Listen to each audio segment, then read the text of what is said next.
Well, good evening and welcome to the Amex Stadium for tonight's Sussex Transport Senior Cup final between Horsham and Littlehampton Town. I'm Dean Kilford, and alongside me is the legend, the man, the myth that is Ollie Ordis. Ollie, good evening. Pleasure to have you in my company once again for another spectacular event here in the Sussex football calendar. Horsham, Littlehampton Town, last year's winners against a perennial cup team in Littlehampton Town in recent years. How do you see this one going? Well, I think it's going to be a really, really good game. Obviously, you've got a side that have just got promoted to the National League South in Horsham. What a season they've had compared to where they were last season, having just been knocked out of the playoffs, and to now be coming into this game having just won their league. Then against the Littlehampton side, who, if it wasn't for their last few games of the season, would have actually been really near the relegation zone points-wise. Of course, they only finished just one place above the relegation zone. 5 wins in their last 8 games, which shows that they are a team in form. And of course, they beat Eastbourne Borough, which you saw live with us in the semi-final, a team that are playing in the National League South. It really does set it up for a bit of a David versus Goliath. It's what we like to see. It does, and I think those victories, like Littlehampton had against Eastbourne Borough, will give them the confidence to go into this game and feel like, well, if we can defeat an opponent like Eastbourne Borough, then why can't we do it against a side like Horsham? Of course, here at the pristine Amex Stadium, with the beautiful skies shining down on us, I think it's a recipe for a really, really good game and a great evening as well. And there's loads of festivities going on ahead of the game. You can see loads of the fans already congregating ahead of kick-off.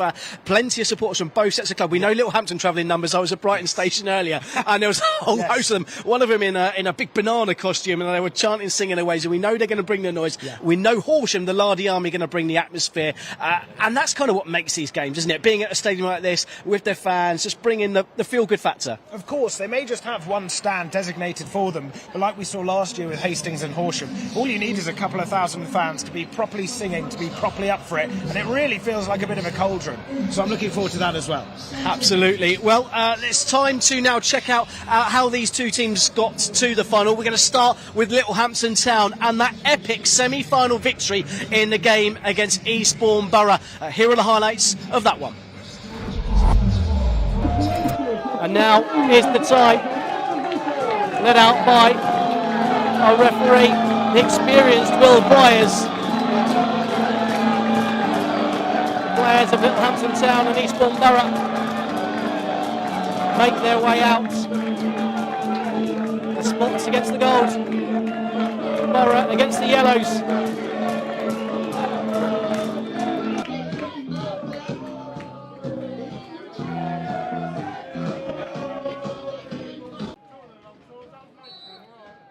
Borough with a line just a couple of yards north of the 18-yard box. It's deep towards the 6-yard box. It's about to bounce all the way through.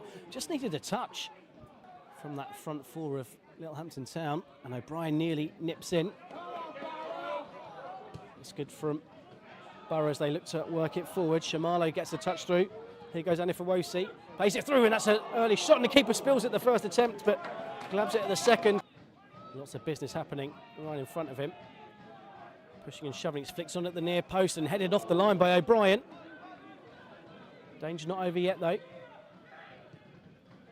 Ball whipped back in towards the far post. It's missed. And home back in, and there's a header towards goal, and it's just blazed over. But they've got plenty of players pushing and shoving just around him. And he goes underneath the keeper. There's plenty of passing. It's bundled in there. The keeper comes, doesn't get there. Both teams claiming it's theirs. It's gone out for a corner. That could have gone anywhere. And Eastbourne Borough will look to put their league position superiority in control. But once in the play with the back of the goal! What a start to the second half! George Gaskin right on the toes of the goalkeeper.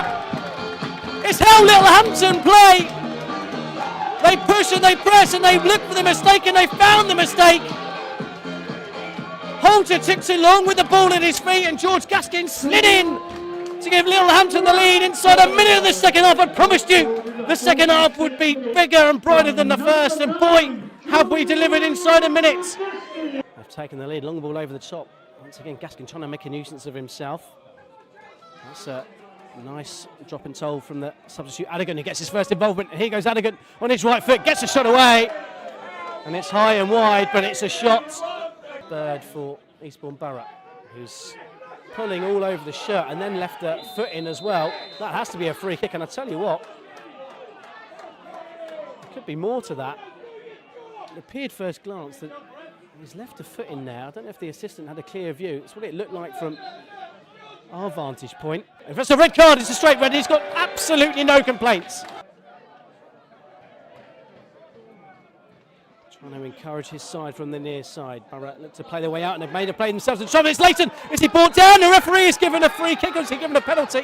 It's right on the edge. A yellow card is shown.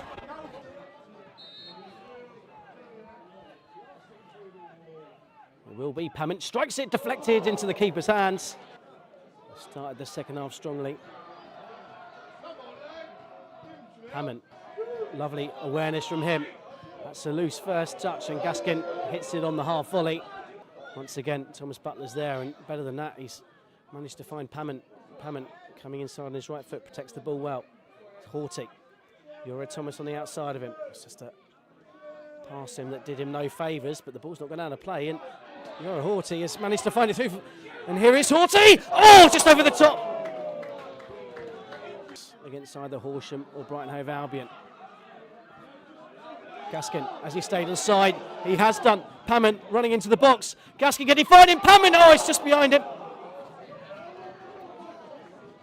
That could have been the killer blow. It's Class, looks to work out to the right-hand side. And Eastbourne Borough have got 3 players into the box. If the ball can be delivered in the back post, and there's the equaliser. The flag stays down, and Borough are level.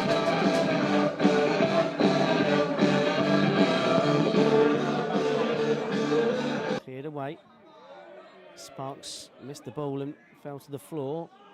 Eastbourne Borough still going. Adigan delivers it to the back post. Keeper comes, gets a hand on it, doesn't quite get there. Turn towards goal, off the line. Did it come off the outside of the post?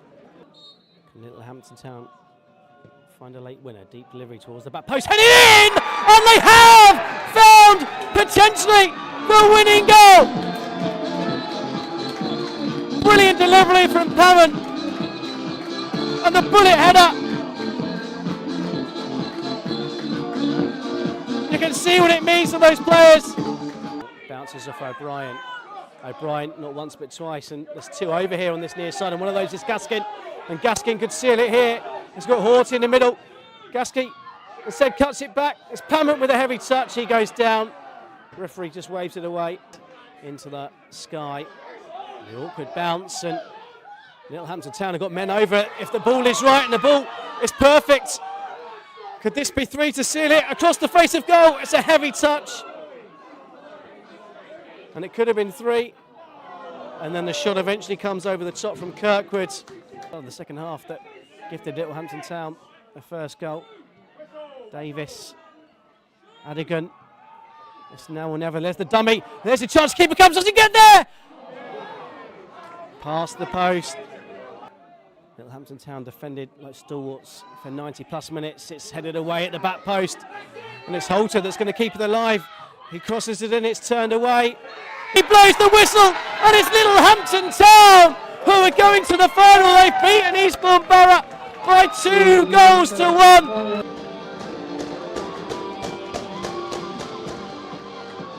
Mitch, a huge occasion.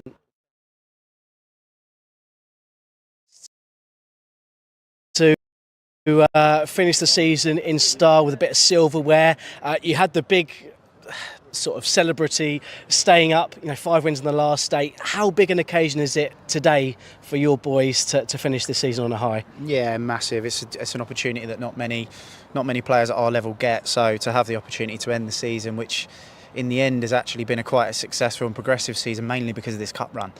More traction for the club, more people coming through the gate to watch us since making the final, which is what clubs like us at our level survive on. So it's more than just a good cup run. It's something that's gonna help the club moving forward. And in this competition, it's like been progression year on year. How desperate are the players to win it now that you're actually in the final? Yeah, we felt a bit hard done by last year when we lost in the semi. We played really well, but we just got punished by a better side. But this year against Eastbourne Borough, we were brilliant. It's the hardest one of my teams ever worked. So the good thing is we definitely deserve to be here, but we've got to do the same, if not more, tonight to have any chance of winning it. And that's it. You beat a team that were 2 steps above you in Eastbourne Borough. You're now playing a team that are going to be 2 steps above you in Horsham. Yeah. They're going to be on a bit of a high. It's going to be a bit of an odd one for them. They're the reigning champions, obviously won it last year, but also that celebrity won the league. Do you think you can catch them off guard today, or your just mindset's the way that you want to play the game? Yeah, when you're playing against teams that are, they're easily the level that they're going to be stepping into as a side. When you play against them sides, it's more, you can only concentrate on what you can do, because ultimately if they give the best that they can give, it's highly unlikely we'll get anything from the game. But all we can do is try and do what we do best, which is unsettle teams, get after teams. That's the way that we'll play. It's the only way we know how to play. So for us, it's just about going full throttle and seeing what happens. Well, brilliant stuff. Well, good luck for this evening. Best of luck. Now it's time to go and see how Littlehampton's opponents, Horsham, got on in their semi-final against Brighton. Brighton Hove Albion in their traditional blue and white shirts, blue shorts, white socks. Horsham, the Hornets, in their gold and green. Who will come out on top? Time will tell. Customary team photo ahead of this one.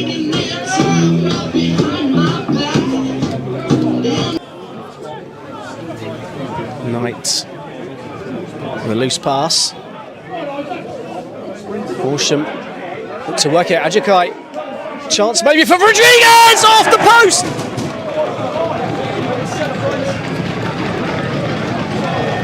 It's behind for a corner. My oh my, that was close. Rodriguez. Hall to Owasu, who's got to be sure-footed. He got caught after the ball had been played. Bashir with a nice little flick, and here come Brighton again with Robertson. Lovely long diagonal ball. Here's Moulton. Moulton plays the ball through. Can he cut it across? It's just fired just past the near post. Will they deploy the long throw? No, in fact it goes back to Barker. Barker to Meekums. It's nice football. Brilliant from Meekums. Clips it in towards the edge of the 6-yard box. There's Ajakai. Can he score? Oh, it's just off the post again. Rebound! Deflected! And somehow Horsham haven't scored. It was Sparks who nearly got onto the final effort. Brighton's goal leading a charmed life. Twice Horsham denied by the woodwork. Shane tries to slide it in again, a misplaced pass, and Hammond picks it off. Fenelon. It's got 4 Horsham players up in this attack. Early ball in towards Rodriguez. It's going to drop for Hammond, who hits it on half volley, and then Rodriguez almost turns it in. Missed kick from Hammond, almost turned into the perfect pass. And once again, Brighton survive. We know Hammond has quality with his deliveries. He clips it towards the edge of the area. It's nodded by Philpott, and it's required the save from the goalkeeper. It seemed to take an age going towards goal, but it needed dealing with by Hall. And that big contingent of Horsham fans, the Lardy Army, behind that goal, will be willing this to be a good delivery. It's gone short. Back to Hammond. Hammond clips it towards the far post. Pulling away is Harding, who gets there, and once again Hall has to claw it away. So less than a couple of minutes, Hall called into action from Task, who can work it up the line. Philpott gets there first. He wanted it more. Horsham come again. Sparks to Hammond. Sparks has made the angle for the cross. Goes all the way through. Is that for Fenelon? No, it doesn't quite drop for him. Just span away. Shane wants it. He looks to switch it over the far side to Oriola. Here is Oriola. First time he can get into the box, and he drives at the Horsham back line. Checks it back. Ball in from Tasker. Flicked away. There's Bashir on the volley. And that wasn't far from nestling into that far corner. Again, Wamade would provide a new threat as Miles Meekums wins the ball when Barker. Well, shot comes in. Sorry, it's Rodriguez who came in with a shot.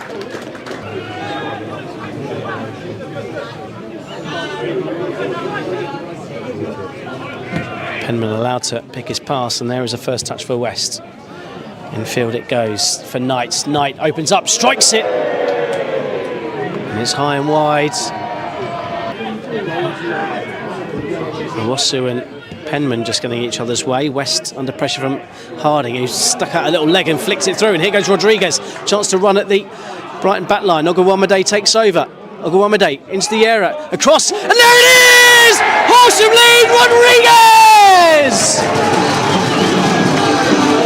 Brilliant attacking move. Brighton stood off. Ogwumade took over, fed it back to Rodriguez, and Rodriguez was there to give Horsham the lead. It started with the flick of the heel from Lee Harding right in front of us here. Nicked it away from West. Rodriguez broke in the middle, went straight at the Brighton back line. Ogwumade released him, and Horsham have the lead. It's maybe a chance to break. They could leave themselves open. Knight just too strong. Rodriguez just looked towards the referee, wanted a free kick, but Brighton come again. Here's Tasker. Tasker with a strike, and that's good effort.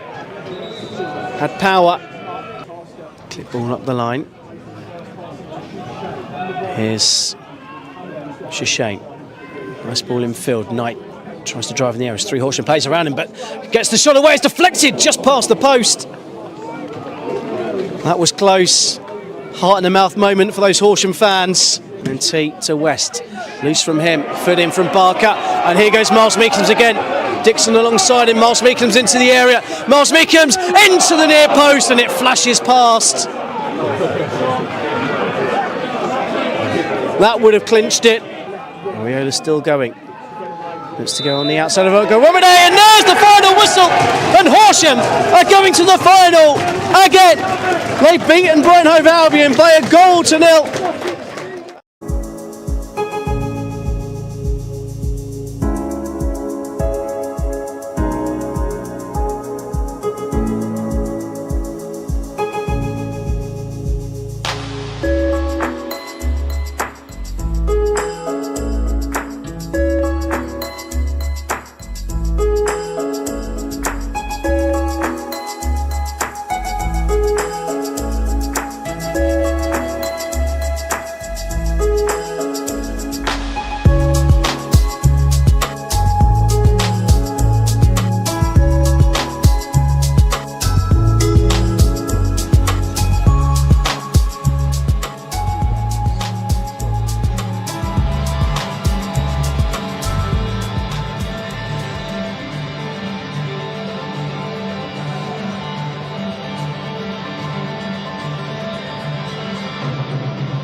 Well, welcome back to the Amex for the Sussex Transport Senior Cup final between Horsham and Littlehampton Town. We heard and we've just seen how both teams got to the final, Ollie, and in truth it was 2 teams that were playing against sides that may well have been expected to win coming into them, so they both have their own underdog story. I mean, you look at Horsham, they got through against Worthing, National League South. They got through against Brighton Hove Albion under-21s in the semi-final. For Littlehampton Town, of course, that epic victory against Eastbourne Borough. But tonight, of course, Horsham will clearly go into this one as favourites. Of course, maybe it sets out, but who knows what happens at the end of the football game.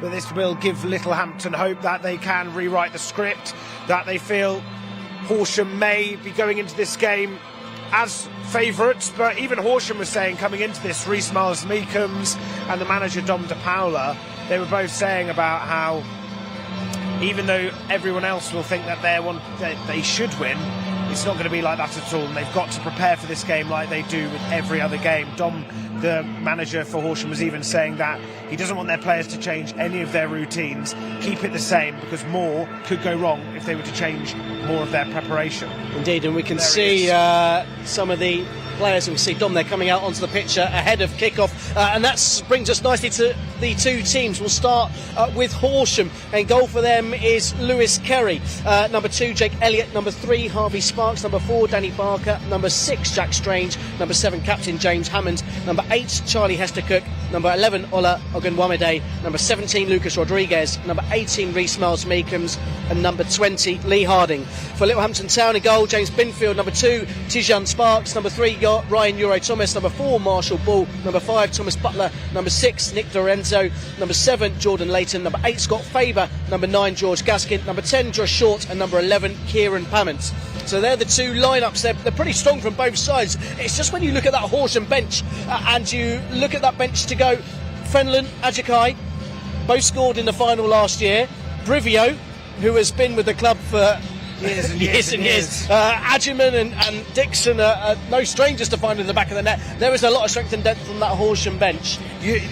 We were saying before the game, when you were looking at that Horsham bench, the fact that they can have that type of calibre of player on the bench and still have a really strong 11, no wonder they won the league or were so high up doing so well in the Isthmian Premier Division. So it'll be great to see how they fare in the National South next season alongside the likes of Worthing and Eastbourne Borough.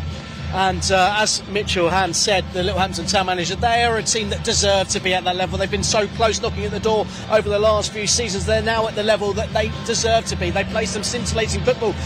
They were only top of the league for a matter of 10 minutes in that game, or when they scored that 5th goal in that last. It was the first time all season they've been top of the league. I mean, it doesn't get much better than that. I know, it was a magnificent way to end the season. When I was speaking to Dom before the game, he was saying just how mental it was. They went out in Horsham afterwards and only actually collected the trophy on the Thursday because originally the league thought that Billericay were going to win it, so therefore the trophy was all the way in Essex. Little did they know it was going to come to Sussex, which is great to see.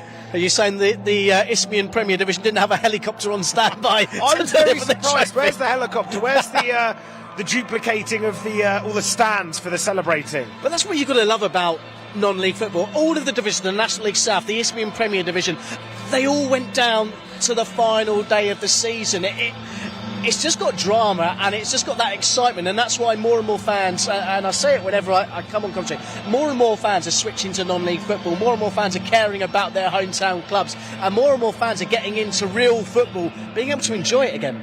Totally, and without talking about the higher leagues, but I suppose I will, it feels like a lot of the unpredictability is being removed from that, and that's not what you have with non-league. It still has the excitement. And so talking about Sussex excitement, Cup. let's see the Sussex Transport Senior Cup final as the two teams make their way out onto the pitch. Horsham in their traditional yellow, green, yellow. Littlehampton Town in their changed away kit, white and black shirts, white shorts, white socks. The goals, of course, they're named as. It is a game that is really, you can feel it in the stadium already. It's exciting. It's got a bit of a tingling feeling in the sense that we don't know how this one's going to go. We know how Littlehampton Town set up. They know they're going to set them up to frustrate. We know that Horsham like playing with the ball. We know they like to dominate the game. But it's a final, and anything can happen, and that's really why we're here. This is why we love the game. Exactly. Horsham were mentioning about the one-off games and how they actually feel quite confident with these one-off games. They've had it for the last couple of seasons with their FA Cup runs, their runs in the FA Trophy, and of course their runs in the Sussex Senior Transport Cup final, or the tournament I should say. So they're used to having those one-off games, they're used to that mindset shift, and that's why they are where they are. They've worked hard, tirelessly hard over the last couple of seasons to get into this position, to get into the league above.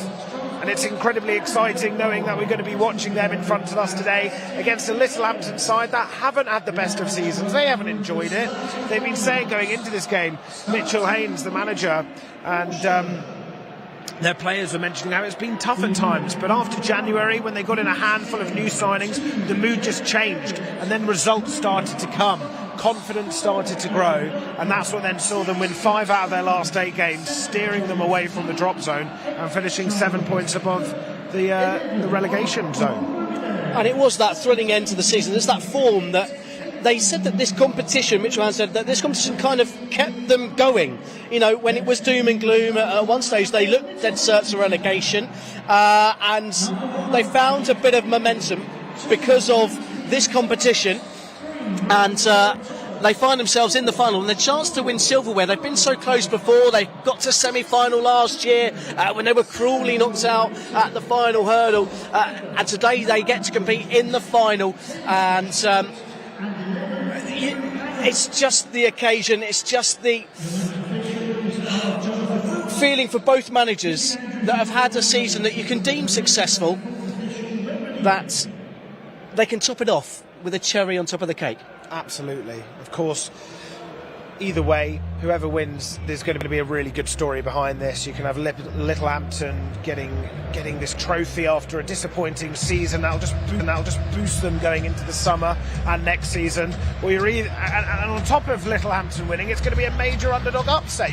They're essentially playing a National League in the FA Cup ticked off, a league win, and then of course the winning it 2 years in a row, the Sussex Senior Transport final. Well, of course, this could be Horsham's 9th time on winning this trophy, and of course back-to-back winners. That hasn't happened since Brighton Hove Albion did it in 2017 and 2018, but for Littlehampton Town, this would be their 3rd victory if they were to win today, and their first taste of this silverware since 1970. And I don't know about you, I wasn't alive back then, Ollie, and you certainly won't. So there won't be too many fans here in attendance that will have witnessed the last time Littlehampton Town lifted this famous trophy. No, indeed. Well, as the two players going through the ceremonial greetings of the chair and the CEO and the outgoing and incoming CEOs of the Sussex FA, let's just run through the two teams ahead of kick-off one more time. So we'll start with Dom De Paolo's Horsham, who of course have Lewis Carey in goal.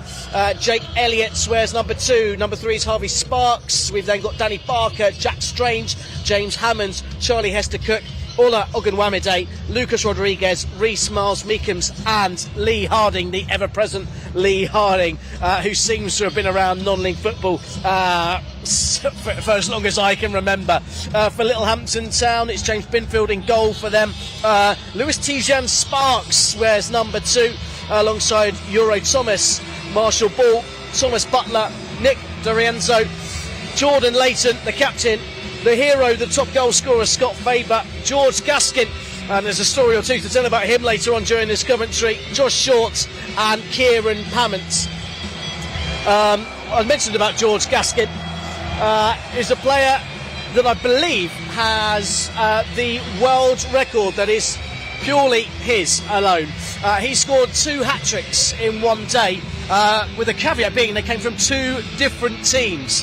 He played for one team in the morning and then played an evening game and scored a hat-trick in both, and he's the only player in history that recorded so to have achieved that feat. What a story that is, by the way. Imagine then having to go throughout your life knowing that you've got that world record attached under your belt. I can't imagine anyone bettering that with 3 hat-tricks for 3 different teams, but it's something for us to try and complete now, Dean. I don't know, well, maybe you rather than me, if I'm being honest. On the other side of the coin, let's just turn our attention to Reece Miles-Meekums, who won this competition, scored, of course, in the final last year, and in doing so, en route to that 3-0 victory against Hastings United, became a player that's won this competition not just 3 times, but 3 times with 3 different clubs. Yeah. We've got Howard Griggs hopefully joining us at half time, the historian of this competition. We'll have to ask him if there's a player that's ever won this 4 times. Well, there must be, I guess, but he's the ideal person to chat to then. But of course, Miles-Meekums winning it with Brighton in 2018, and then Worthing in 2022, I believe it. And then, of course, yes, 2 years ago. So props to him. What a career he's had. I mean, obviously, growing up in the Brighton team, you're going to be very technical. and then he's brought that with him to non-league. He's been a player that has been outstanding for Horsham in the last couple of years. In fact, he scored a peach of a goal against Lewis when I was covering them earlier this season. So he knows how to finish, just like we saw last year in the final. Well, you can feel the atmosphere building. Jonathan Wilkes has gone through the pre-match necessaries. It looks like it's going to be Littlehampton Town kicking us off from right to left as we look on. And it is that man, George Gaskin, who is going to get us underway in the 2025 edition of the Sussex Transport Senior Cup Final. It's Horsham against Littlehampton Town. There's just a momentary silence. We got that big build up with the music. It's just had this little kind of dip before we do eventually get us underway. Jonathan Wilkes is checking that Binfield and Lewis Carey are ready. Carey, of course, is a player that you'll have fond knowledge of from his time at Lewis. And several of these Horsham players don the red and black of Lewis as Littlehampton Town do get us underway. And it's immediately Long over to his left-hand side, looking for Short, who's going to pick it up down by the corner flag. Already just feeling the excitement in here, Dean. As you said, it did go quite quiet just for that brief moment in time, but we were so used to hearing these emotional soundtracks being played around the ground, then hearing the fans opposite us in the East Stand belting out their own anthems for their sides. So it's already a spectacle, and I feel my excitement has just grown tenfold since the referee blew their final whistle. Of course, the referee, Jonathan Wilkes. Big occasion for him. It's a big occasion to be appointed referee for an occasion like this, as Lucas Rodriguez getting involved a couple of times and header back towards the goalkeeper, just causing Binfield a bit of early work that he probably wasn't expecting. Well, they were saying in the match day programme, of course, the fourth officials, the assistant referees and the referee called today is credit, and it's an observation and an appreciation of all the terrific work they've done this season in and amongst Sussex, all the officiating they've done to a brilliant level. So it's great to see them given this chance as well to officiate in this terrific ground.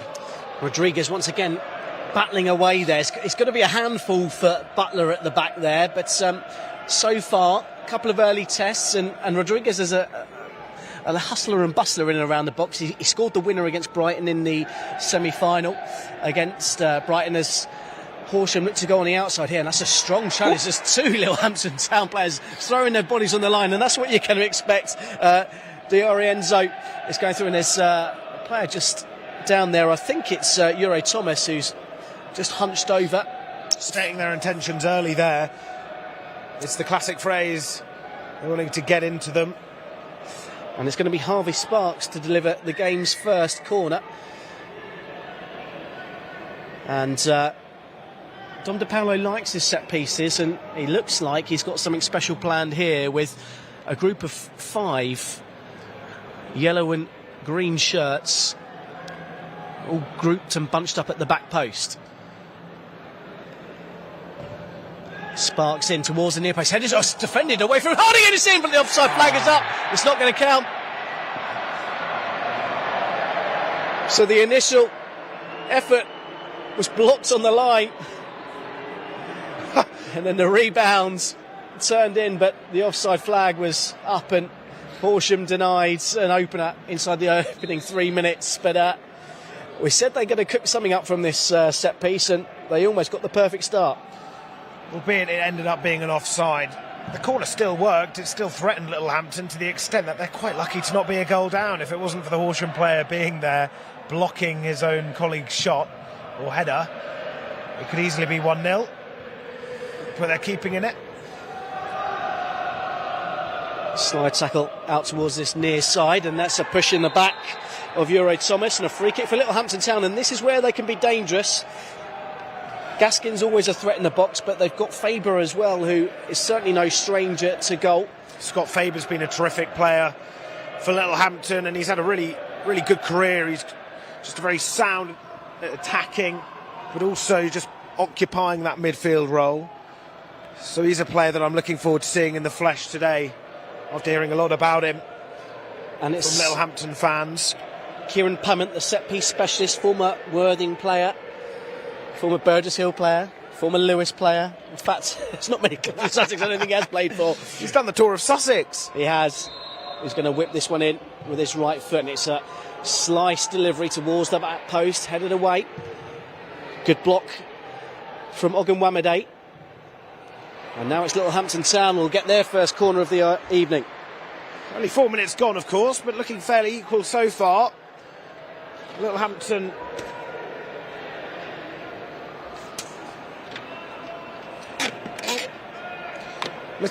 favour their chances, and you can see they've got the confidence as well to strike from distance. Ogunwamade with a good block and a needed one, but they're going to have to still stay switched on. That one's too high. It's going to come across to this near side, and now's the danger as Lewis. Lewis Horsham always quick on the counter attack with Miles Meekums. I've infected you. You have. Jane. I apologise. Lewis is rubbing off with on my me. errors. Miles Meekums brought down. I'm just thinking back to last week in the women's final, and you trying to hide your Lewis blood. Well, it's fair to say I'm in complete neutral for both of these teams. Won't have any nervy moments, but we'll just purely be excited to watch what unfolds. But yeah, what a day that was at Lancing. What an evening. Terrific end to that game as well between the Brighton Academy and Lewis. Of course, Lewis ended up becoming champions of Sussex for the women's side. That's nice from Harding. He's trying to slot one through for Rodriguez. Rodriguez didn't quite get on the wrong side of Euro Thomas, who had to be careful. It's nifty. It's back with Ogunwamade. Looking to... Well, I thought he was going to shape to pull in the cross, and the defender didn't deal for that dummy. And that's a mistake. Straight back to Hester Cook. Low delivery into the box. Rodriguez tees it up to the edge of the area. Shot comes in over the top. Miles Meekums. Well, Ogunwamade, when he's playing down that right-hand side, he does love to cut it in. So perhaps Littlehampton will have been looking at how he plays down the right-hand side and will be wanting to make sure that they don't make him or allow him to go on his left. But at the same time, Ogunwamade doesn't want to be too predictable. He wants to maybe change things up, take it to the byline, whip it in with his right. Albeit he does have a wonder of a left foot. It's down to Littlehampton to try and nullify that as much as possible. So 6 minutes gone in the Sussex Transport Senior Cup final. Horsham 0, Littlehampton Town 0. Horsham had the ball in the back of the net. Ruled out for offside, and now it's Littlehampton Town who are looking to play their way through on this near side. I think Jake Elliott just got a stud to the hand there. You saw him lift it up and shake it. That would be very nasty. But he's a brilliant defender. Powerful, quick. Can play fullback, but actually when you've seen him play centre-back, he's incredibly effective.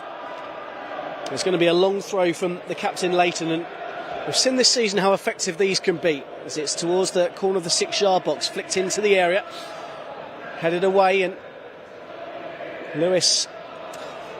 Horsham, I've got Lewis on the brain, Horsham do manage to clear it. Ogunwamade, I'll get my teeth and I'll get my brain in tune, I tell you, in the next couple of minutes. I feel bad. I shouldn't take responsibility, but I did set the precedent. But here are Horsham.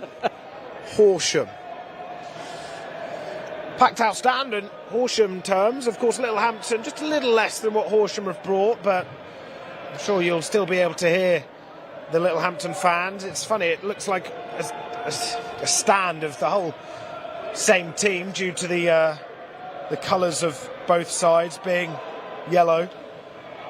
Here the call of time from Lewis Carey as the ball's switched out to Harding. It's an intelligent ball down the channel. Ogunwamade's there in behind, and he's got the belly of Euro Thomas. There's the low cross. There's a hint of handball there, but defender just spread his body across. It was Butler doing the defending, but just on a sixpence, 2 passes, and Horsham were nearly in. That was a good ball in from Ogunwamade. Slightly heavy touch from Hammond, which just let down Horsham's skipper. But I was saying earlier how Ogunwamade likes to take it in on his left, but he showed a brilliant example there, is that he can be just as effective on his right when it comes to playing the ball in. Ogunwamade lays the ball back. It's Hammond who likes to strike from distance. Not controlled by Sparks, and it's cleared away, but only as far as Hammond. This handball, and Littlehampton Town probably would have wanted the advantage there. They've been forced back. You see just short, just wanting to play that one quickly over the top. They're just going to take their time now. You could see the frustration there for just short. He wanted to play on, he had the chance to break. It's funny because when the referee blew his whistle, you can notice that both sets of players were frustrated with the decision. Perhaps because Littlehampton wanted to carry on and Horsham felt it wasn't a foul. So Binfield diagonal over to the right-hand side. And once again, it's Littlehampton Town player with the first head to the ball. It was Michael Ball this time, who's there again with that overhead ball into the box. No risk clearance. It's good hold-up play from Miles Meekums. There's Rodriguez, who's brought down, and there's Littlehampton Town fans. See their player go into the referee's notebook. Still under the 10-minute mark, and now he'll just have to play the rest of this game on ice. But that was brilliant from Miles Meekums. He forced him to make the foul by just gliding it past him and around him as well. Of course, he's only 26. He scored 11 goals this season in the league. Barker back to Kerry. Long ball. Has to Cook with the flick on. There's a slip as Rodriguez just clipped the heels of D'Arienzo. Referee waves advantage. See how the number 2 is just trying to get wide now for Littlehampton. Louis Tijon Sparks. Rodriguez with a little step in. Here's Hester Cook. Hester Cook still going. Defender had to be careful. He was lucky that D'Arienzo was there on the cover.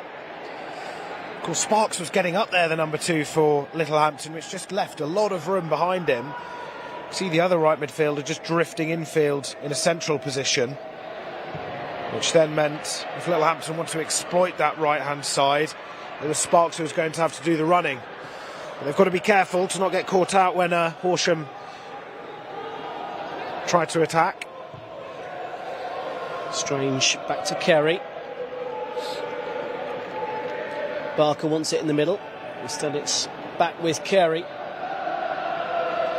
It was Butler, the Littlehampton Town player, who saw yellow card thrust in his direction.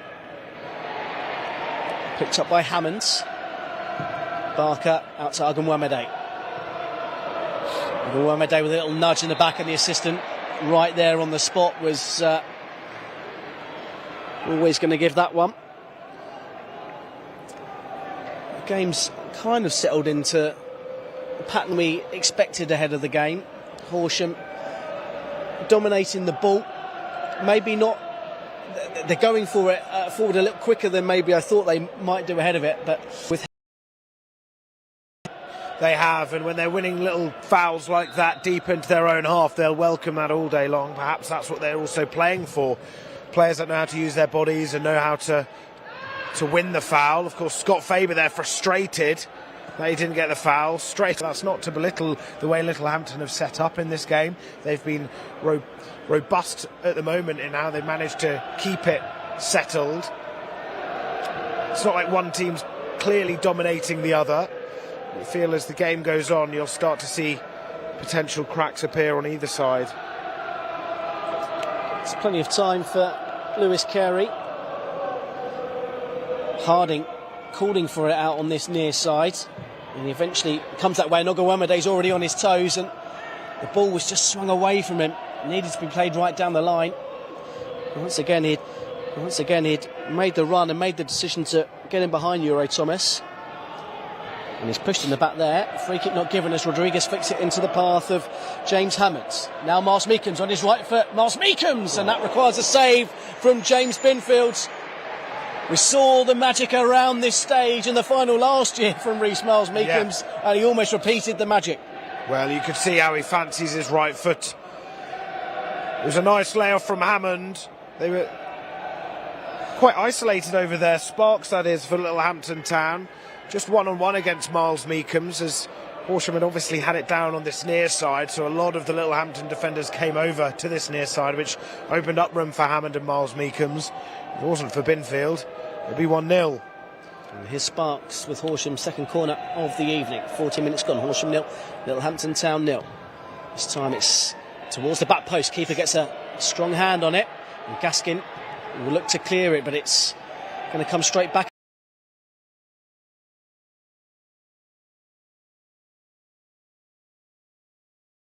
Captain's, well, I say captain's not the captain's assistant manager or joint manager. Ooh, and that's the commitment shown right there.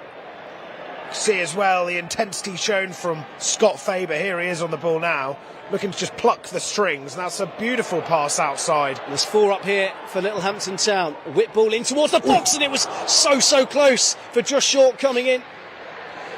Well, that's what we're seeing now. Littlehampton are not afraid to just get the ball, quick touch, lay it off, send it long. And they'll commit bodies forward. We saw it against Eastbourne Borough. They pressed Eastbourne Borough, and they ultimately got their reward at the start of the second half when the pressure on the goalkeeper forced the keeper's mistake to play it off George Gaskin, which gave Littlehampton Town ultimately the lead in that one. And they've got another chance to deliver a set piece through Jordan Layton. And now it's the Littlehampton Town voices that you can hear in the background as this flicked on and behind for a goal kick. Marshall Ball, a local lads, went to Littlehampton High School, plays for his local sides. That's a great story, isn't it? Lots of this Littlehampton Town side are local lads, and through various school years, but they've kind of grown up together in that community, and so that's why probably that togetherness of this squad is rung through in cup competitions and league competitions over the last few years. I just think stories like that as well really embody this competition. It's what this competition is all about. It's about seeing the teams play, but it's also about the football. Going to be a free kick, and that should be a yellow card. You've got to be consistent. That was a clear push in the back, and how Jack Strange has got away. In fact, sorry, it wasn't Jack Strange. Danny Barker. It was Danny Barker, yeah. It was 2 hands in the back, clear free kick. That's why you're here. You've got better eyes than me.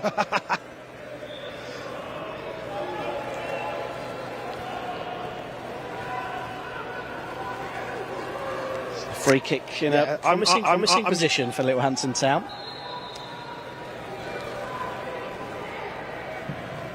Driven again towards that back post by Pummon, and there's a header towards goal. It's blocked away. And Ogunwamade was there to the rebound first, and now Miles Meekham's can lead a break for Horsham. He's all on his own. He's got to do it, and there, strong challenge comes in. And once again, it's Euro Thomas, but that was a nearly moment for Littlehampton Town. Well, you could see when it just came out as well. Jordan Layton, the number 7, he was sprinting to that ball to hit it before Ogunwamade got there first. But unfortunately for Littlehampton, it was Horsham that managed to clear their lines. But you can just see that's what Littlehampton are all about. They're about this quick, intense football. And that's a perfect example. Seeing it roll out and then just wanting to hit it first time. I couldn't imagine that he had any other intention when that ball was rolling out towards him.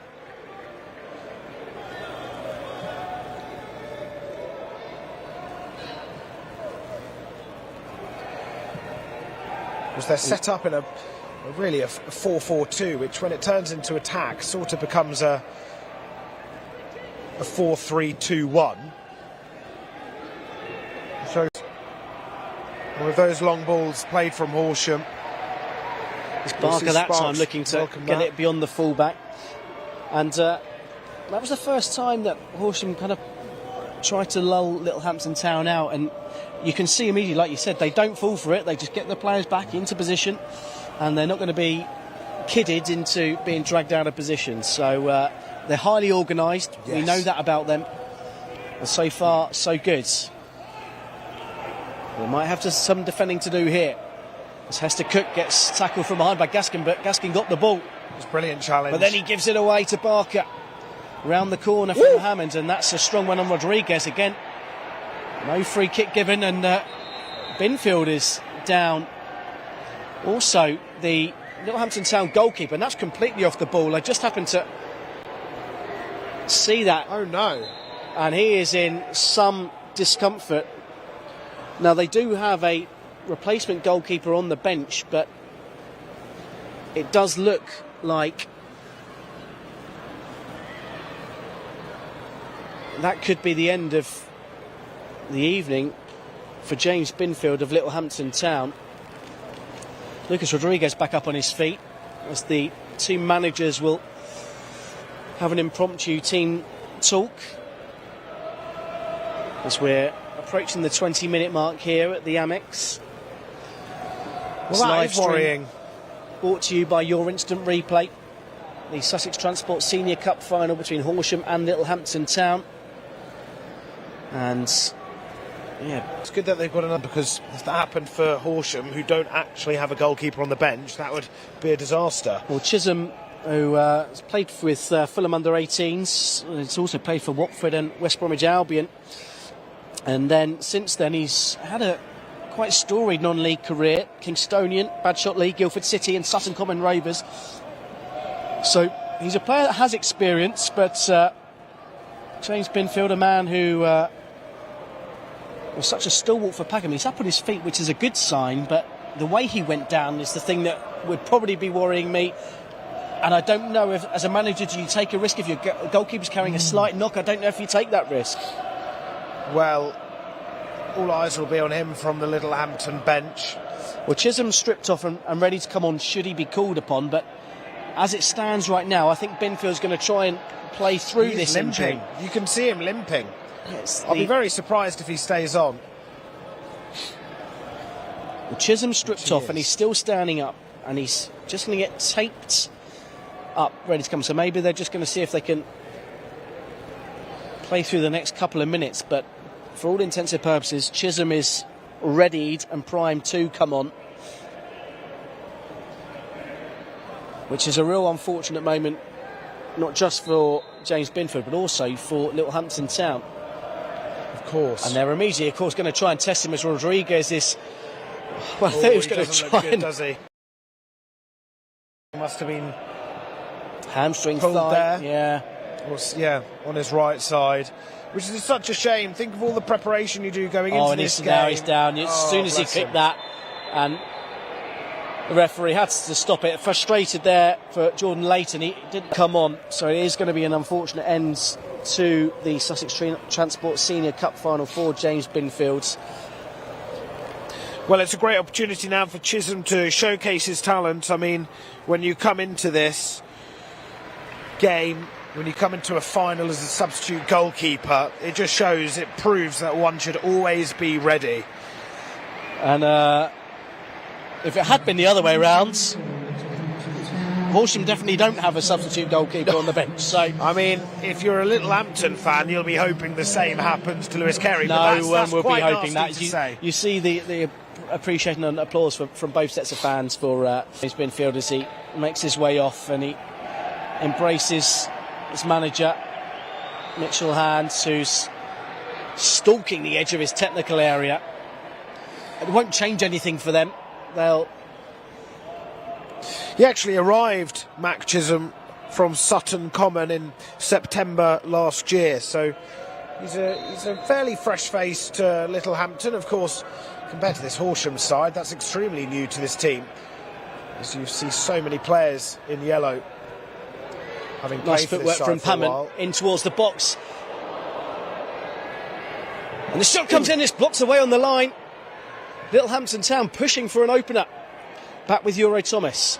Layton did so well to get the shot off there with the defenders around him and the angle he had to work with. Ogunwamide muscled off the ball, but unfairly in the eyes of the referee. It's going to be a free kick to Horsham, but it's been and Euro Thomas on this near side. I think that's 2 times now Euro Thomas has fouled Ogunwamide, so he'll have to be careful, as I'm sure the referee will give him a yellow card if that happens a 3rd time.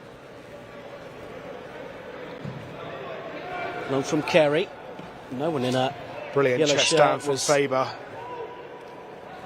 attacking the ball. Hester Cook leaves it for Harding.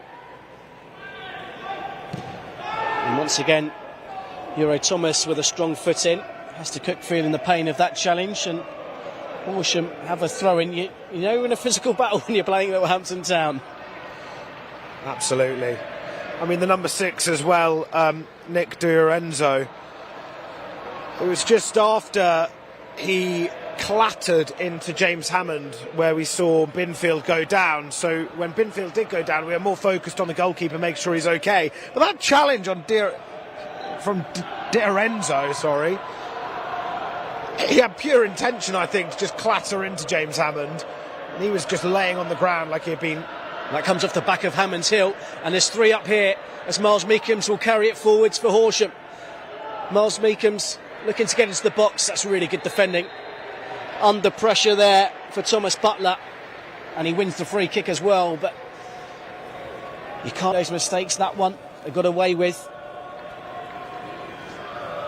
25 minutes gone at the Amex Stadium, the Sussex Transport Senior Cup final. Horsham 0, Littlehampton Town 0.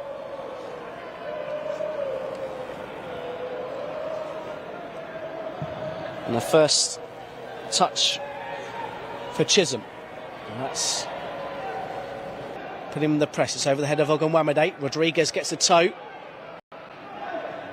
and he manages to get possession back. Harding to Ogunwamade, and good covering defending, but here come Horsham again. Loose from Hester Cook. Ogunwamade's calling for it. He's getting himself in areas. They just couldn't pull off the pass there towards their colleague Ogunwamade. Tried feeding it in. Just a little bit disjointed from Horsham there, and you can see as well from the pass from Hester Cook, just in between both right-sided players. Sees it go out for this Littlehampton throw. It's just a bit of fine-tuning from Horsham when they do break forward, because they are getting on each flank, especially down this right-hand side. What you would say is, on the balance of play, Littlehampton Town have probably created the better opportunities, not necessarily the clearest chances, but you know, they've had a couple of efforts that have been cleared off the line. Absolutely. And they might have some defending to do here. Short turns on the outside of Hester Cook, and he's managed to win a throw-in right down by the corner flag. I think it's a corner. Lajikai was right down there in my view of the corner flag to see whether that had gone. Right, Dean.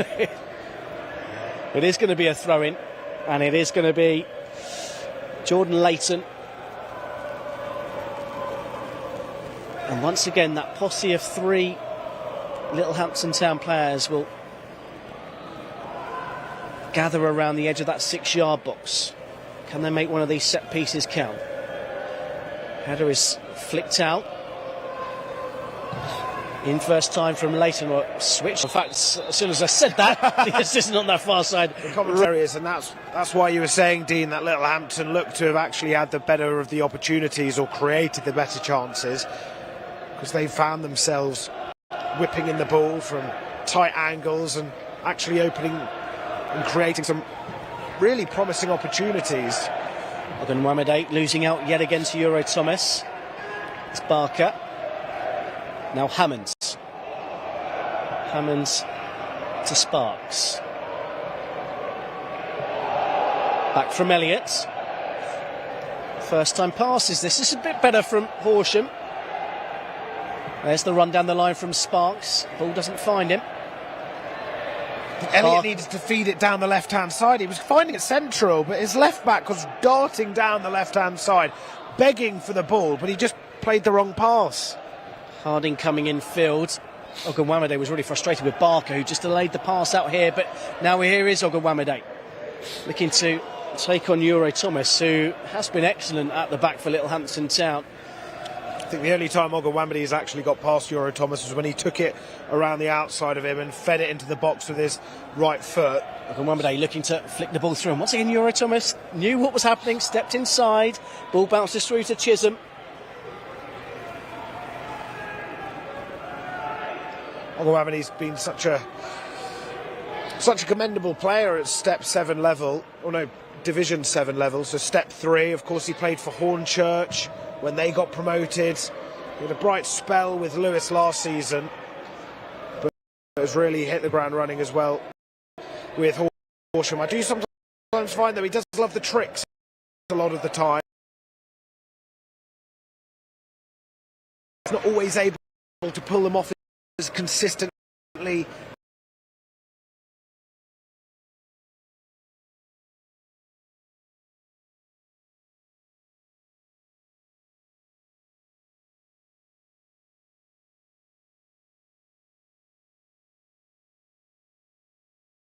feel a little bit more consistent tricks. Try and make sure you pull them off, because otherwise you're just giving the side the ball, or the opposition the ball. Indeed. Here's Leighton. This time it's headed away by Harding. Leighton will pick up the loose pass. It's Butler. Straight back into the mixer. Faber just got underneath it. Harding with a little nudge in the back. Faber with a look at the referee. And the offside flag goes up against the Littlehampton Town top scorer. So half an hour gone. Still goalless. Not much in the way of chances. You'd be thinking, if you're Mitchell Hand, so far so good. Absolutely.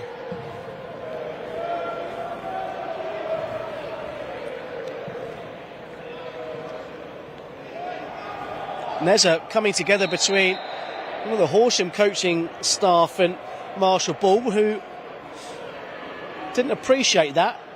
And I have to say that from this vantage point, I don't know if we caught that one on camera, but it was completely unnecessary. I think there was a little shove as well from Marshall Ball on one of the outfield Horsham players, as well as one of the coaching staff.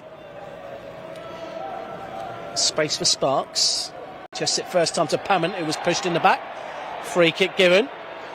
Littlehampton do like those little nudges, even if they give away a foul. I mean, only just one of their players has been booked, but some of them will be close to a booking as well. I suppose the game to Paolo right now will be thinking about tuning those passes and actually just making the right decision, because if they did make the right decision, I know it's easier said than done, I think they'd be in a much better off position than they currently are now here at 0-0, because they're getting the players into good areas. Well, he is certainly an animated manager. That last misplaced pass, he shook his head and turned back round to the dugout. He's now gone back out to the edge of his technical area, as Littlehampton Town have won a free kick, again with another opportunity to get into the box. And Kieran Pammon, we know how good he is on the ball. He's a set-piece expert, and he only needs to get one right, and he did get one right at the end of that semi-final against Eastbourne Borough, which ultimately Scott Faber scored the winning goal. And they'll be looking for a bit of magic from the wand of Pammon, as the right foot slices across the ball, headed back into the danger area. Cleared away by Rodriguez. Ogunwamade doesn't get to it. Here's Euro Thomas out to Ball. Ball's delivery into the area. Headed away by Elliott. Delivery. Really strong delivery to just be from this near side and get that height on it. Rodriguez has made the run. He would have been offside. In fact, the flag has gone up. They could have just carried on there. I sometimes don't really get why the whistle is blown when you can just play advantage for Littlehampton. Horsham weren't benefiting from having an offside player there, but I suppose Littlehampton will welcome this, perhaps. They've done what they set out to do. They've managed to disrupt the game. It hasn't been a very stop-start, and it's fallen into the kind of, because I might have expected how this game would have. As Euro Thomas will pick up the second ball. D'Arienzo, a lovely bit of footwork from him. That got a career, but then he lost out to Rodriguez, and there could be four up here. Horsham looking to break with Ogunwamade on this right-hand side. Four in the box for Ogunwamade to find.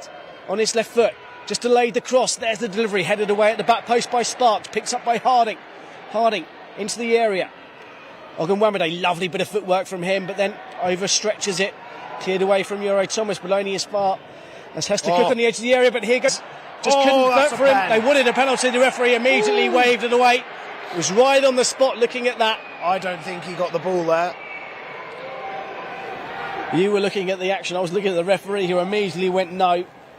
And we play on. I'll trust. Well, I like to put my trust in the experts, and the referee is the expert out there right now. But I don't know. When I looked at it there, Dean, I felt like the Littlehampton player, just got the Horsham player rather than the ball. And that was the best spell of attacking momentum that Horsham have put together. Just lacking a final killer ball into the area. Was in the heart of it too. It's Hammonds just losing out to D'Arienzo. Ball wanted a free kick. The throw-in's going to go Littlehampton Town's way, Horsham's way, I should say. Just seeing that on a replay now. Up the line from Sparks.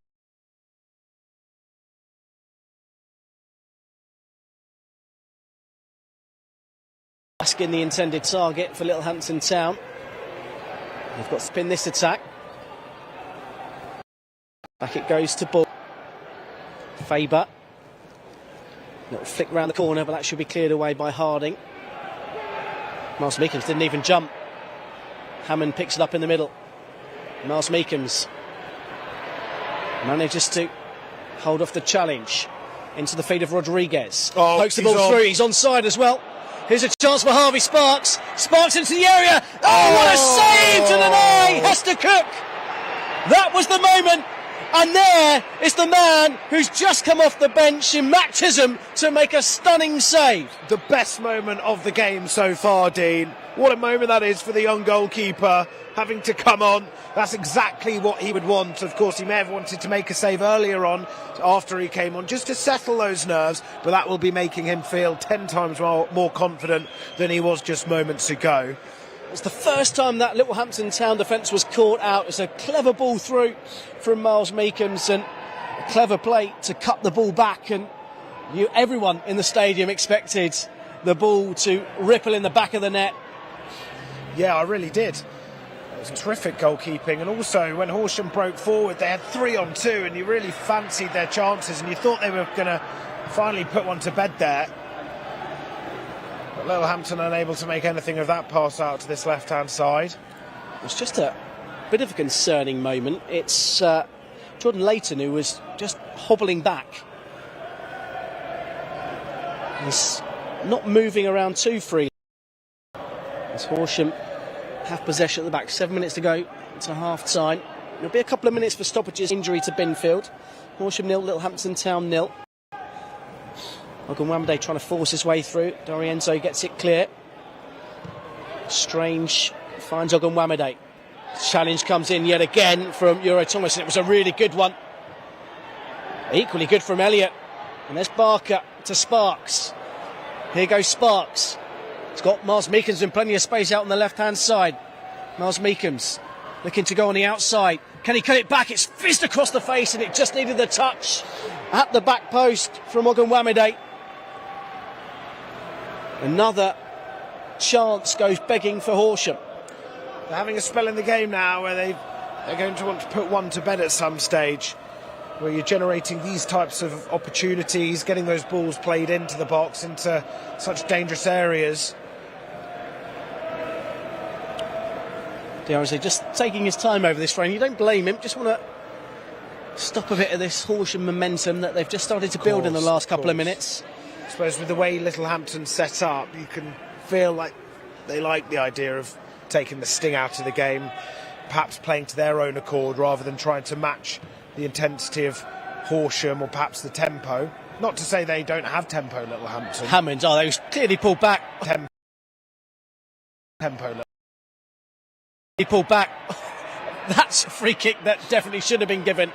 He had a full grip of the shirt, and now Littlehampton Town will break on this near side. Short, just trying to come inside of Harding. Seen already, they'll throw their bodies on the line from the very first seconds of this game, as Harvey Sparks will take this latest Horsham corner. This time it's towards the near post, headed away. Ogunwamade chasing Toot, calls for it down the line. Ogunwamade's on the move, but that's a loose pass that was easily picked off by Gaskin, who then goes in late on Hester Cook and gives away a free kick. That's the pace and fitness maybe of the Isthmian Premier League champions, and Hester Cook who just nipped in ahead of Gaskin.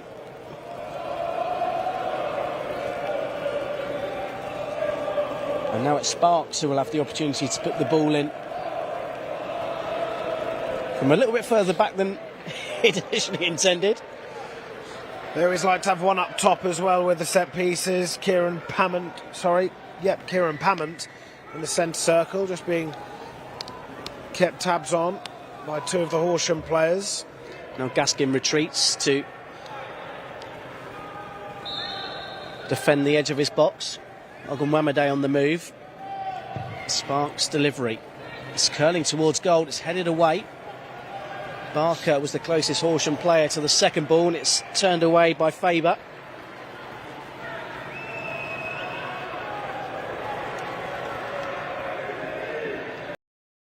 The Amex stayed in the Sussex Transport Senior Cup final, brought to you by your instant replay.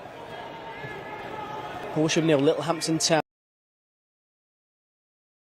Match, a crucial save by the substitute goalkeeper Matt Chisholm. What a save it was. Carey hasn't really been forced to make a save by Littlehampton just yet. I think there could have been one chance. I believe it was Jordan Layton, who was on the left side of the penalty area, who struck it. I think that was actually towards one of the defenders as opposed to Carey, who, by the way, has got sublime distribution technique in his locker. Another one of your former Lewis boys. Indeed, alongside Jake Elliott as well. So 3 Eccles. Sparks on the outside of him. Takes a touch to get over his feet. Early delivery this time. Turned away at the near post by Butler. You feel like Miles Meekums would have been the better shout. Of course, he was in room. Would have then had more room to maybe pull off a sensational strike or feed a ball in with his right foot. Of course, it was the other end of the ground he scored last year in that 3-0 win over Hastings United. That's loose and straight out of play. Ironic cheers from the Littlehampton Town fans. It's just starting to get a little bit colder here as the sun drops down. I'm glad I wasn't fooled by the heat earlier on, although it's not the hottest weather we've had down here in the Sussex coast in the last few weeks. When I was walking through Brighton, I did think, am I going to need this coat? And now I'm absolutely over the moon that I do have it. There's a slip and Gaskin will slot it through. A good cover on the far side from Elliott, who then is the recipient of a very, very strong challenge. And I think he said some strong words afterwards when he walked away from Elliott, having just slid into him. Tripping down, but it's heating up on the pitch. Yeah, that classic hot on the pitch right now. I don't think any yellow card's going to be awarded. I feel actually it's just a throw-in. It is. It was a strong challenge. It was a fair challenge. That occurred after that suggested there was a foul that the referee had blown for. Meaty. It was a meaty challenge. A meaty challenge. Here is Lewis Carey to play the ball long up towards Rodriguez. As the signal comes up for 2 added minutes, Rodriguez was in an offside position. Referee blows the whistle. I thought he was going to play advantage, but eventually Jonathan Wilkes blows his whistle yet again. So 2 minutes of added time. A chance maybe for Littlehampton Town to test Lewis Carey in that Horsham goal. See Layton with his hands on his knees. Not the time to be puffing right now, but I suppose they do have a 15-minute break. And here is Layton chesting it into the area. He looked like he was carrying an injury earlier. I might be surprised. They'll try and get him through to half-time, check over him. Think how many players as well at this level get an injury and just want to continue playing rather than be subbed off. They'll happily, in the short term, even risk injury. Here's an opportunity! Flag was up. Woo. Number 9, George Gaskin. The double hat-trick goal scorer, Guinness World Record holder. Indeed.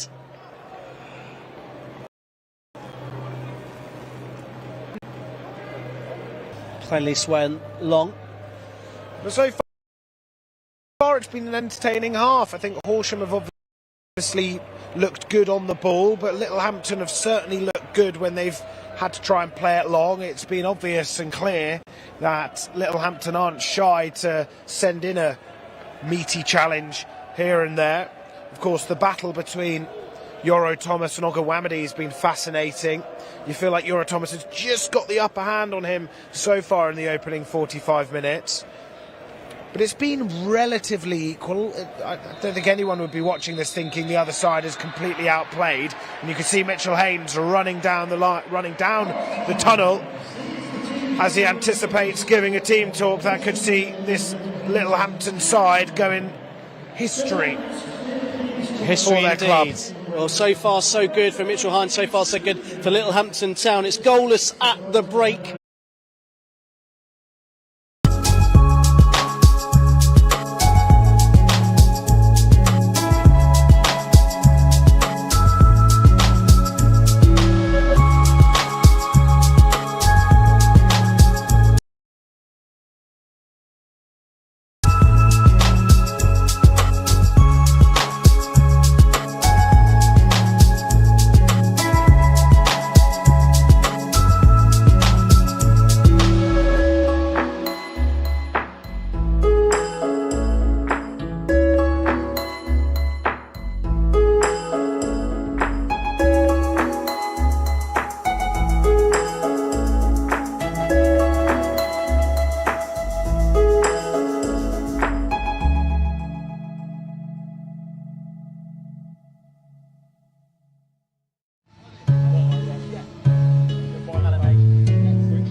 Three, two, one.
It's hung up again.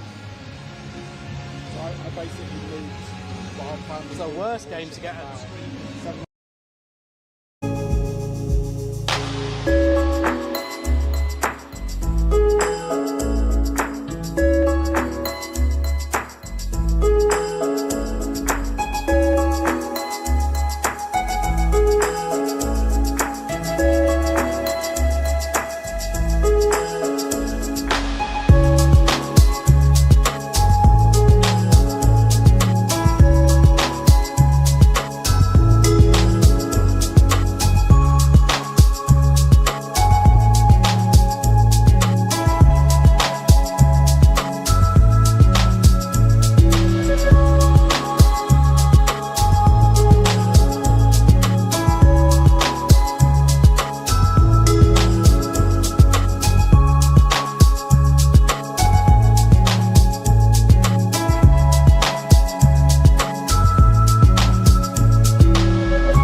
guys.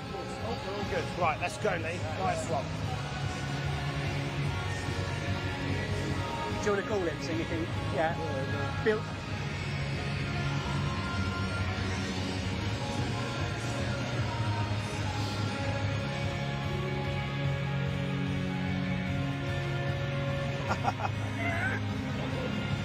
All right, I'll take that.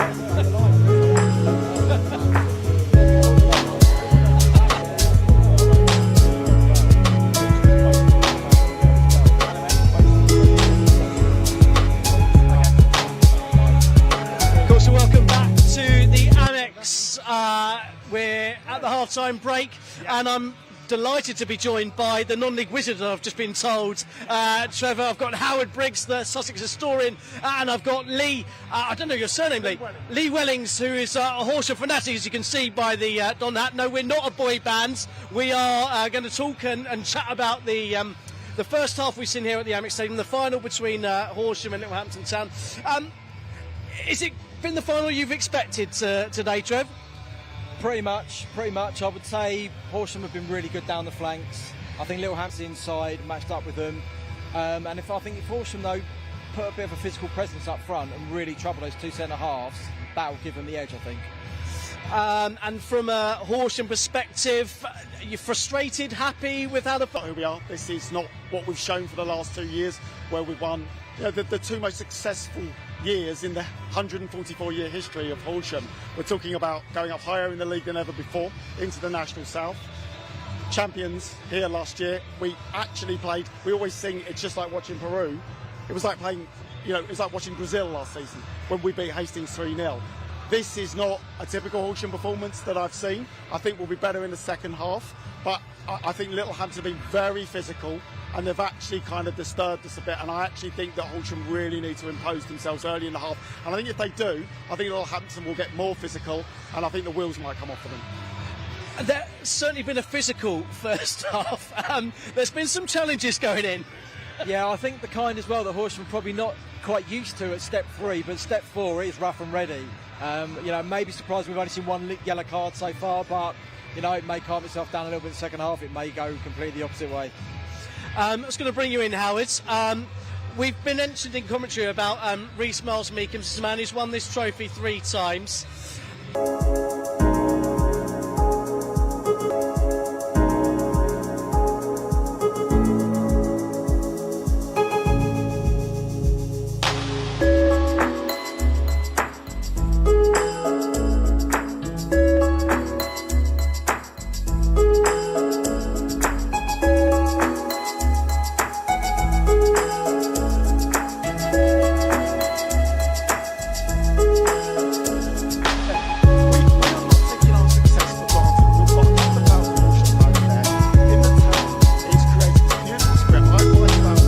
And other things of community football clubs in my book, Football Fables, and Horsham encapsulate that. The fans are absolutely loving it, and what we would really like to cap an incredible get greedy after our brilliant two seasons is Chris Dixon to come on and score the winner, although actually I might prefer it to be a bit more comfortable, because this has been tense. This has been tense, and I actually thought we'd go one of two ways. Either we would actually really genuinely thrash Littlehampton, I think we're capable of it, but a bit of a hangover from the league season, or a game like this, as Trevor said, that's been scrappy, physical, and I think Dom won't be pleased at all at half-time. And you mentioned about how it's brought for Horsham in terms of a sense to the town. You feel it. We see it around non-league football in Sussex. We've seen it in Worthing. They've grown exponentially over the last. Crowds of 178 like 6-7 years ago. Now it's 3,000 on a regular basis. Littlehampton is starting to grow there as well. No? Yeah, it is. I mean, as expected, it dropped off after people were one-off time going to the Vars, but they're attracting crowds of over 1,000 in that Vars run on the way. They're averaging, I think, somewhere around about 250 for the league season, which isn't bad, but there's so much potential in the town as well to attract even more. And non-league football is on such a high at the moment, not just in Sussex but across the country. Tendencies for the playoffs over the last few weeks have been phenomenal. Some great things I've seen. And Sussex is what it's all about today, but you look at the non-leagues in the National League South, the National League North, the National League, the Isthmian Premier, they're all tight divisions that went right down to the final day in all of those divisions. Yeah, they certainly did. My team, Barnet, actually won the National League, but they were run close by Adam Hinchelwood's York City, who's manager at Worthing, transferred that from Worthing to York. You had the National League South with 6 teams that were able to win it on the final day of the season, and all 6 won. Who could have predicted that? 3 teams could have won the Ishmael Prem. Horsham went and did it. Well, teams are coming back out onto the pitch, so we're going to ask for a prediction on the full-time score. Here we go. I'm going to stick with that. Chris Dixon getting the winner, but maybe only 1-0 or 2-1. For you, Howard? 2-0 Horsham. And finally? I'm going to take that George Gaskin chance. Well, here we go, 2-1 for Horsham. Will that be the score of final whistle? Join us for full match commentary of the second half in a few seconds' time. Brilliant. Thank you guys. We'll see you soon.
Okay, we are back ready for the second half. Horsham will get us underway for the start of this second half, kicking from right to left, as you heard from our contingent, particularly with Lee, that Dom will be firing a rocket up the behinds of those Horsham players, and we might well see a different Horsham side in this second half, but I don't know whether Littlehampton Town will allow them to do that and allow them to impose themselves. Well, it's going to be interesting. Of course, we often see this with big games, with any game. It could be 0-0, it could be tight. But then, of course, in the second half, the favourite could just come all guns blazing and completely change the way the game's going. Well, no change. I feel Littlehampton have really put in a good shift so far in that first half, but like the fans were saying and Lee said, and Trevor as well, Horsham just need a focal point. They need someone up top who's actually going to be able to meet these deliveries that they're playing in, because the wingers so far are having field days at times, but they just need that focal point. So should they get one, which they do have at their disposal on the bench, could be a bit of a different game for Horsham. Well, there's an early bit of defending, and once again Di Arienzo was there to shepherd the ball out for a goal kick as the floodlights start to brighten up, and it's those Horsham fans that are in full voice right now, as it's flicked on by Ogunwamide, kept in from Harding. Ogunwamide is taken out from behind by Euro Thomas. Free kick to Horsham, and they'll want to start this second half on the front foot. Hammond thought about taking it quickly. He's going to leave it instead for Sparks, who's jogging over from that left back position, and Reece Miles-Meekums is the player who's going to cover and mark his old teammate Kieran Pammon should Littlehampton Town try and break. Clearly he knows a few things about him. Ball into the boxes. Testing one for the keeper, who can only punch it out to the edge of the area. Turn back in from Strange, and now this is where Littlehampton Town could be dangerous. They've got pace with Josh Short. His eyes lit up there, the number 6 Jack Strange trying the wonder goal. Always going to be hard when it was coming at you at that pace after it's punched away from Binfield. And in the opening couple of minutes of the second half, we're now seemingly settled into that same pattern that we fell into in the first half, but now the fans are starting to find their voice. Maybe they just needed a half-time cup of tea. That's what you have at half-time at a football game, isn't it? Just a cup of tea or a bovril. Maybe a few other drinks of choice available over there in the East Stand. Gaskin losing out. It's Hester Cook for Hammonds. Back to Hester Cook. That was nice. And there's a ball down through the channel. Didn't quite have the legs to reach Miles Meekums, and good defending from Tijan Sparks. Back with Barker. Good. Now space for Ogunwamide. Can he finally get the better of Euro Thomas? No, is the answer to that one. No, he can't. What a game he's having. Ogunwamide just getting frustrated every time he's put up against the Littlehampton left back. We touched upon it in that half-time talk about they need to. You know, you look at the likes of Brivio, Adjuman, Dixon, Ajakai, Fenlon. I mean, players who know this competition well, as players that have scored in this final. Exactly. It just adds to the firepower that they've got. Been in the last 2 seasons, and a big part of their success is down to the fact that they can handle these one-off games.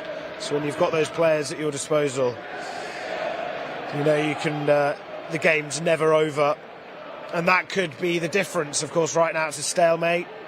Both sides cancelling each other out. Sparks. Here's Miles Meekums, and that's hit the face of Sparks, and ouch. Yes, ouch indeed. Or maybe it caught him a bit lower than I thought. It from this angle thought it had hit him in the face, but he's certainly feeling the effects of it. It was full force, and no need for a trainer at this stage. That would hurt, especially with these footballs. It's not that they're soft things, the material as well. I feel like it's designed to actually, well, not solely, but the design really hurts goalkeepers. Maybe that's just me, and the people watching who are avid footballers who play week in, week out will probably be thinking, what on earth are you talking about? Were you a goalkeeper? I was nothing, which is why I'm up here trying to do my best. What about yourself, Dean? Long gone from that game.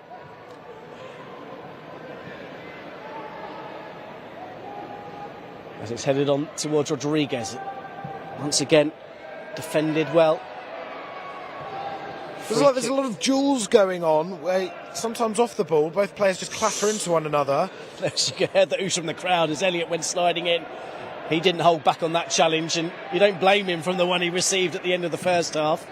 It's not the first time where Horsham have just tried sliding in Miles Meekums down this left-hand side, but nice the right back has managed to get the better of them.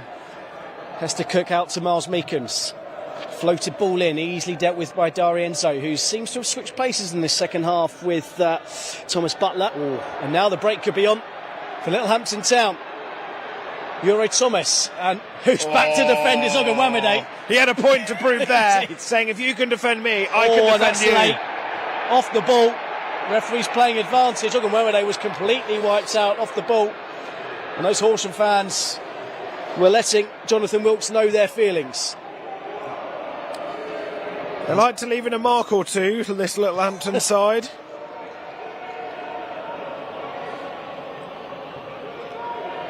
Barker. Now Hammonds back to the goalkeeper.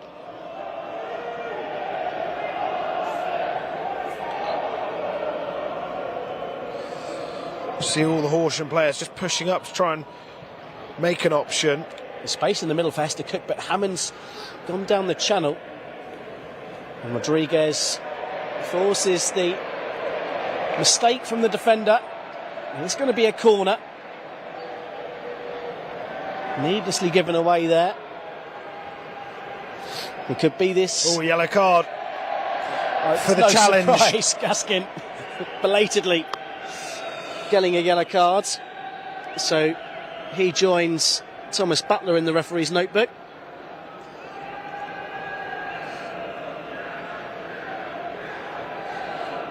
And Don De Paolo, for the first time in the second half, is out of his chair area. As Rodriguez has come short. Laid back to Sparks. First time ball in towards the back post. Elliott was back there. It's flicked away. crucial. Jack Strange was in a good position at that far post. Had Marshall Ball not headed that away for another corner. Hammond will take this delivery from the near side. A succession of corners for Horsham. So we're into the 7th minute of the second half. Horsham 0, Littlehampton Town 0. Sussex Transport Senior Cup final. Whipped in underneath the goalkeeper. Chisholm makes a hash of that again. Keeper took a long think and has given another corner. Well, I think he can be forgiven there for the save he made in the first half. If you're going to make a mistake, make sure it's a mistake that doesn't lead to a goal. Yeah, absolutely, Dean.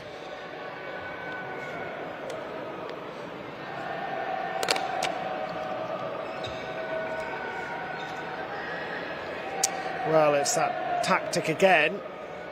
All the Horsham players going over towards that far side of the 6-yard box and then spreading out. It's headed away at the near post. It's going to be yet another corner.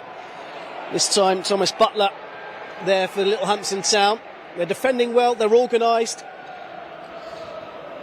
Then you've just got the number 11, Kieran Pammon, in that centre circle, waiting and hoping for a clearance forward that he can just latch onto.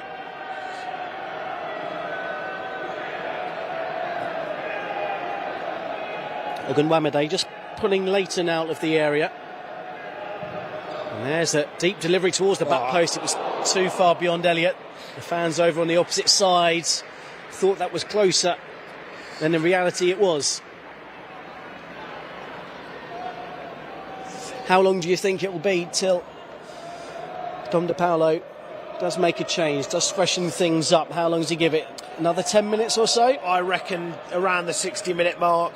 It's a typical time to make a substitution.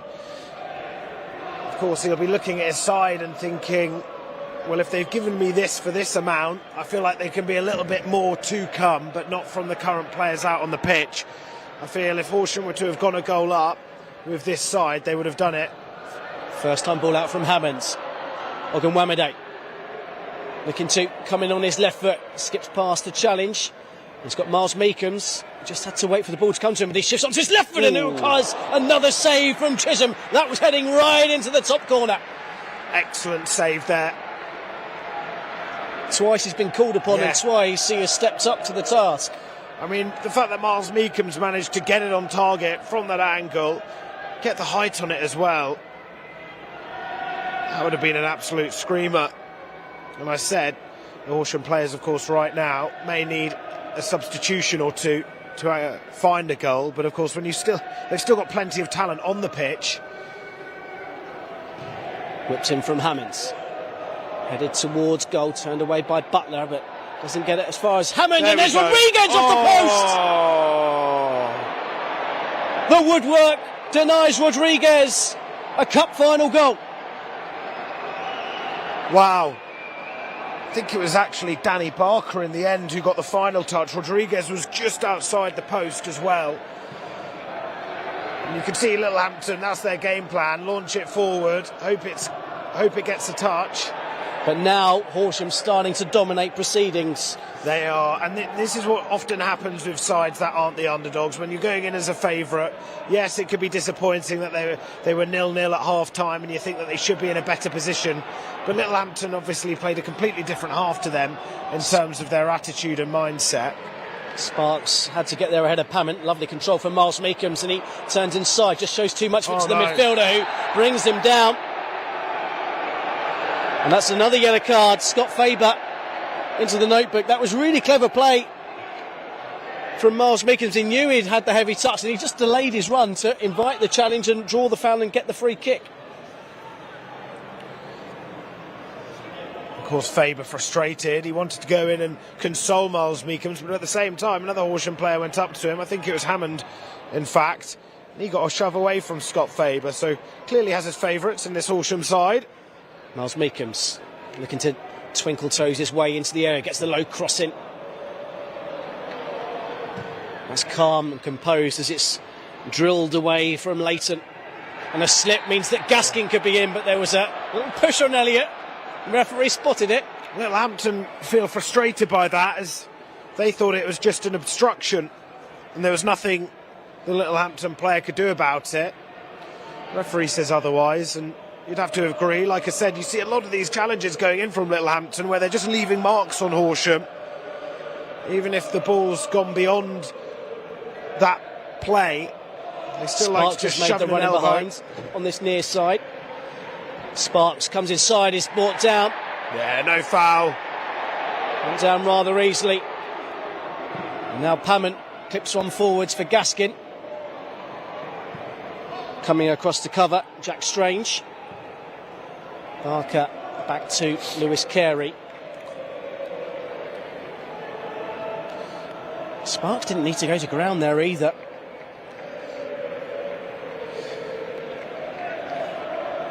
Approaching the hour mark here at the Amex Stadium, the Sussex Transport Senior Cup Final. Horsham 0, Littlehampton Town 0. There is a substitution being made to warm up from Dom De Paula. I believe it's either Jack Brivio. It is Jack Brivio. And then another substitution, this time for Littlehampton. So Mitchell Hand and Dom De Paula both using one apiece in this second half.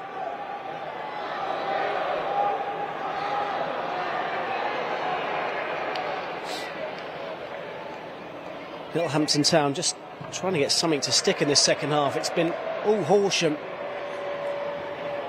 for the last 10 minutes or so. They've got another set piece, maybe just work the line, take a bit of that Horsham momentum away from them. I mean, Trevor, the fan who was to your right hand side when you were doing the interview, Dean, at half time, mentioned how step 4, which Littlehampton are in at the moment, is a bit more rough and ready, whereas in step 3 you're perhaps going to see more of the passing patterns, the possession play. Perhaps Littlehampton are just tiring out a little because they haven't offered much. Both these teams had a break. Both these teams had a break after their last game of the season, which is a little bit of a sort of, you know, that momentum can break. You know, it's been a good couple of weeks since the season ended. Could just be a fitness difference. Obviously, Horsham. Ajakai, first time ball looking for Rodriguez. Once again, Butler's there to clear it away. Elliott with a strong header. Hammond does well to shield the ball away as Horsham look to come again and bring an attack on this left-hand side with Harvey Sparks, but a good sliding challenge from Pammon just thwarts the momentum momentarily. Hester Cook holding off ball. Bit of space for Ogunwamide. Ogunwamide teasing, lays it back to Harding. Harding wanted to take that on first time, it just didn't quite fall for him nicely. Ogunwamide this time checking back towards his own goal. Barker wants it in the middle instead. It's a nice little flick into the path of Hester Cook. It's into Rodriguez. Goal kick. Well, Yoro Thomas may have been getting the better of Ogunwamide on a lot of occasions this evening, but that back heel to just fool Yoro Thomas as Ogunwamide found his colleague in space. That was nice. It was smart, and the fact that he was able to just feed that ball in, and very close. Lucas Rodriguez in a great position, just needed that focal point once again to actually get it on target.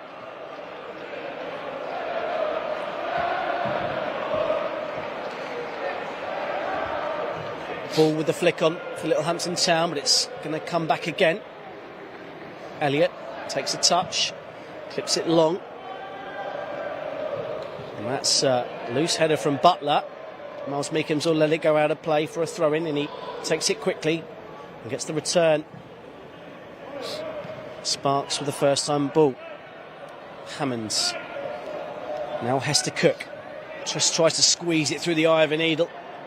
Hard though, look how deep they are, Littlehampton. They're playing 2 blocks of 4, so close to each other. And they're just trying to find it down the wing. Elliott was always going to cover that one. There's been no outlet in this second half. In their first half, they managed to get bodies forward quickly. They're not taking as many risks in this second half.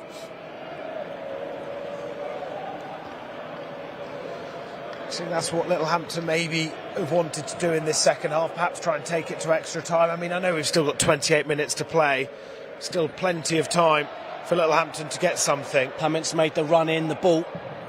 Not going to find him though as Elliott clears. Harding can only find ball. Clip ball forward for Gaskin. Once again, Elliott's there for Horsham. Another strong challenge, and this time it's Horsham leaving their mark as Josh Short feels the full effect, and Mitchell Hand is going to make his second substitution. Scott Kirkwood's going to come on for Scott Faber. Well, he had a good first half, Scott Faber, plucking the strings from the centre of midfield. He's a lively figure, big personality in that Littlehampton dressing room as well. Well, Kirkwood certainly has experience. 39-year-old, started his career at Brighton Hove Albion. He's played for Crawley, Bognor, Hastings, Worthing, Lewis, Burgess Hill Town and Shoreham. He's been with Littlehampton Town since 2021. He's been part of some magical moments.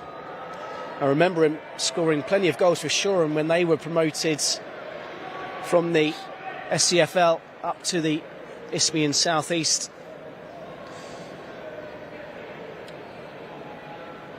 And he's got a chance to add another medal to his collection if Littlehampton Town want to get the victory today, and that's headed across. And just those little glimpses, Dean. You feel like if they keep this at 0-0, they're all, well, of course they're always in it. But it only takes a moment, and that's what they're saying at striving half time. for. Yeah. And that's what can sometimes drive fans crazy, when you are a side that perhaps relies on those moments, but when you don't have a successful game of creating any moments, it feels like you've just wasted 90 minutes. Of course, Littlehampton still have that fight in them, that robust nature about their defending has just allowed them to keep it at 0-0. And they say you're always in it even if you're a goal down. But you certainly are at 0-0.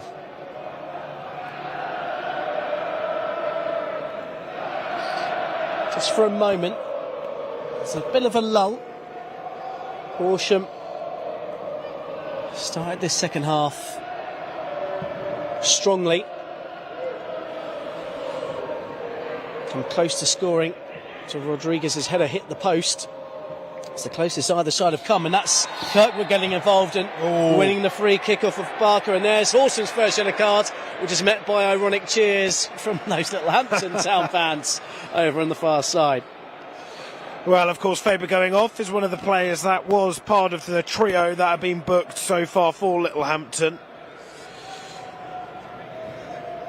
So just the two on bookings for those in white.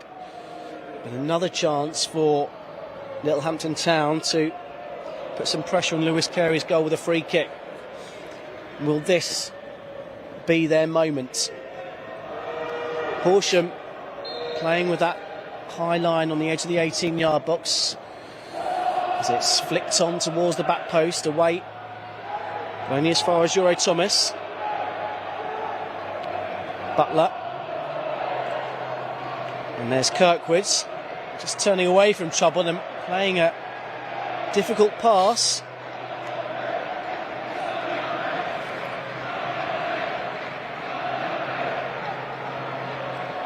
Well, you can hear the Horsham fans in loud voice singing Barmy Army. You could see just a sea of them towards the back of the stand, dressed in green and yellow.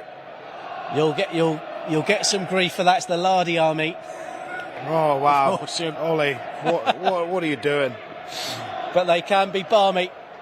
As can this man, Rhys Miles Meekham's, but a strong challenge again, and a good one. Oh, and that's the dummy from Gaskin trying to kid out Elliott. Euro Thomas tries to come inside. Hester Cook gets a foot in, but neither side being able to hold on to the ball for any length of time. Maybe this will change with Miles Meekham's infield to Hammonds. Barker, that's loose from him. Good touch there from Sparks, but just playing it straight back to the Littlehampton player, Kirkwood.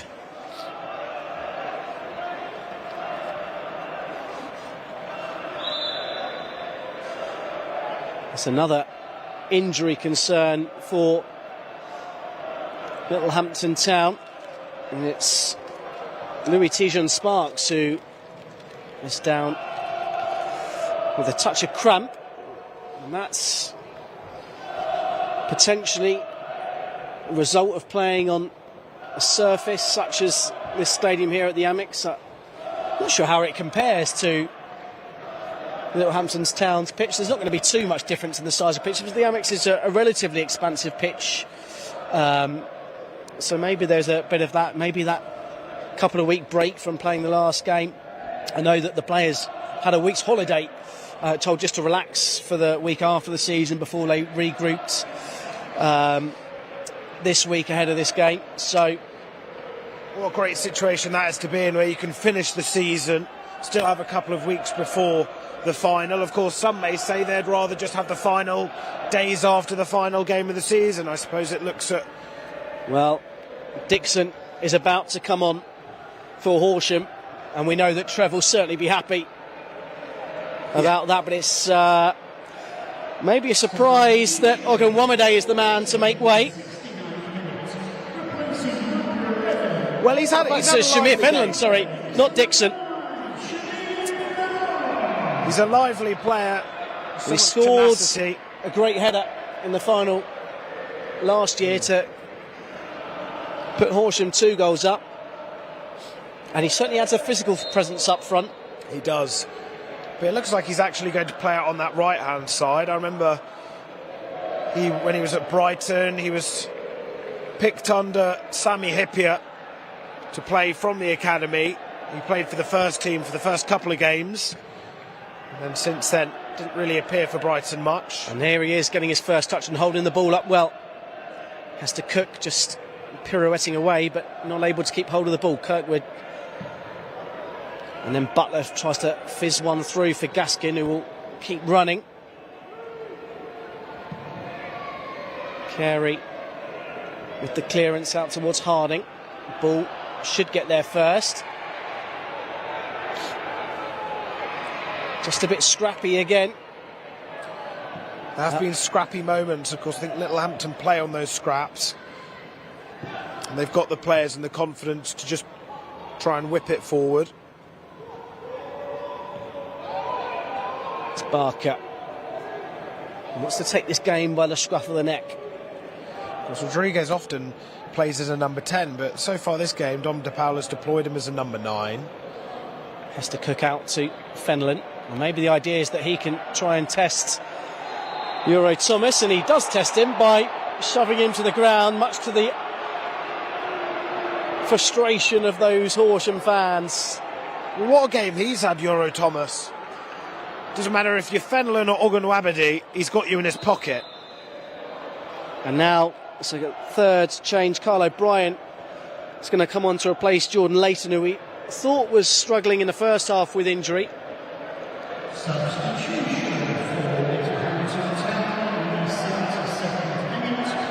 So Carl O'Brien to come on.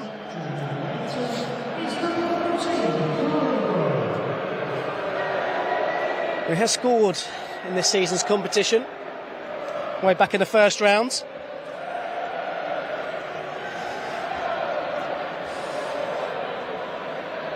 And Scott Faber was the top goal scorer with just 2 goals. Of course, Carl O'Brien, he scored actually Littlehampton's first goal of their campaign in the Sussex Transport Senior Trophy. Carl O'Brien, Kieran Pamment and Scott Faber scoring that day to make it 3-2 against Peacehaven and Telscombe. And of course, in the third round, they played Crawley Down Gatwick. That went to penalties. With 19 minutes left of this game, plus extra time, penalties is still a possibility. Perhaps that's what Littlehampton might be playing for.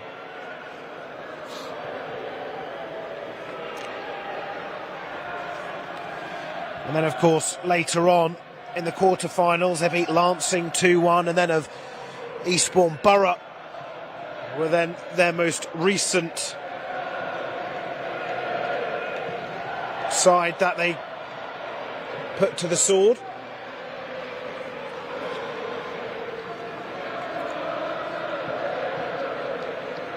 Rodriguez with the flick into the path of Hammond. Miles Meekums is calling for it, and Miles Meekums gets it.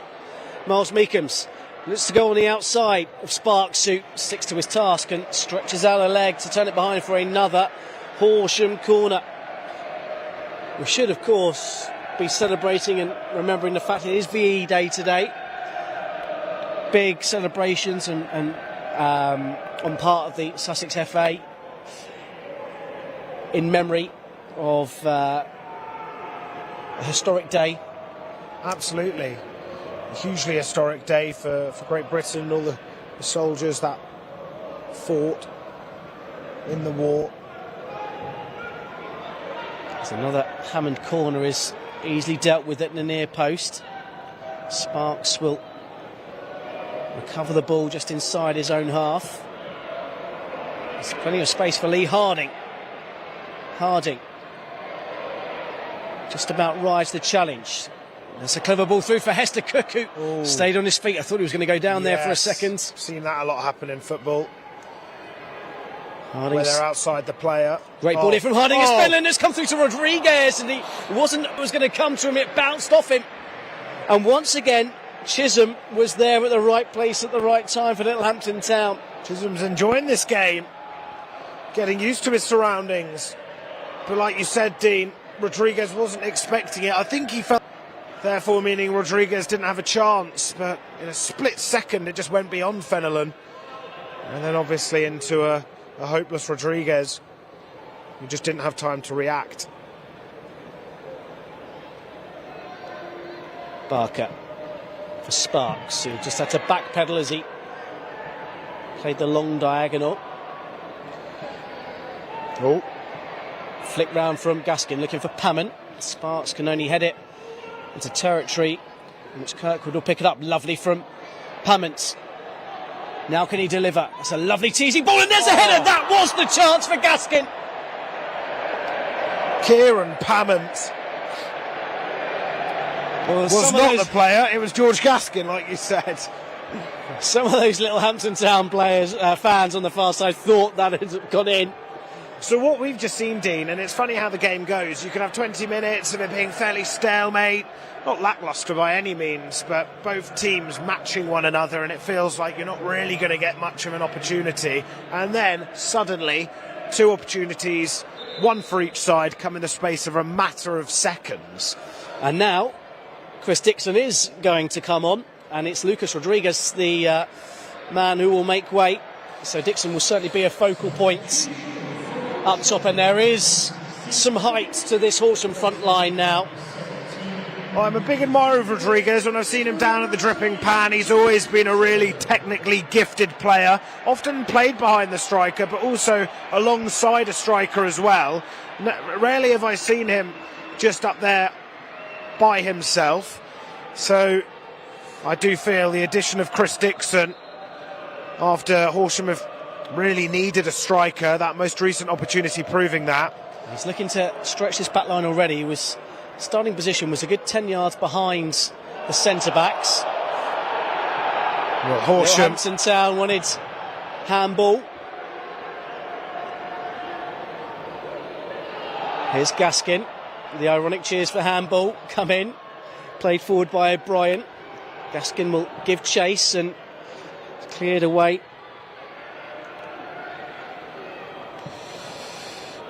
O'Brien losing out to Harding. There's a first touch for Dixon. Good defending from Bull. Hester Cook just anticipating to run onto that layoff.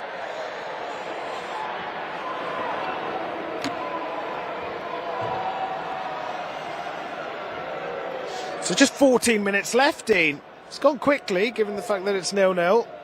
Certainly has. This finals can always be tight, tense affairs. Feels like a long time ago, though.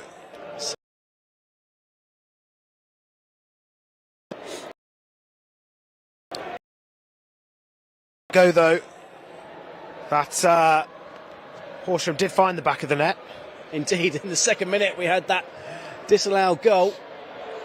They would have felt for a brief second that this night was theirs, but Littlehampton are making sure that they're not thinking that right now. It's up by Fenlon. I suppose when you do have these games, it's a real, not mismatch in tactics, but a real difference in tactics. You've obviously got Littlehampton who are happy to absorb this pressure from Horsham, and they're confident their ability to knock it forward and send it long. And there was Horsham trying to play the ball long as you say that. That's true. Dixon. Maybe Horsham are just feeling that they need to just go the direct approach. They don't fancy another 30 minutes. They just want to we get go the straight trophy. to penalties. I was trying to see if there was a...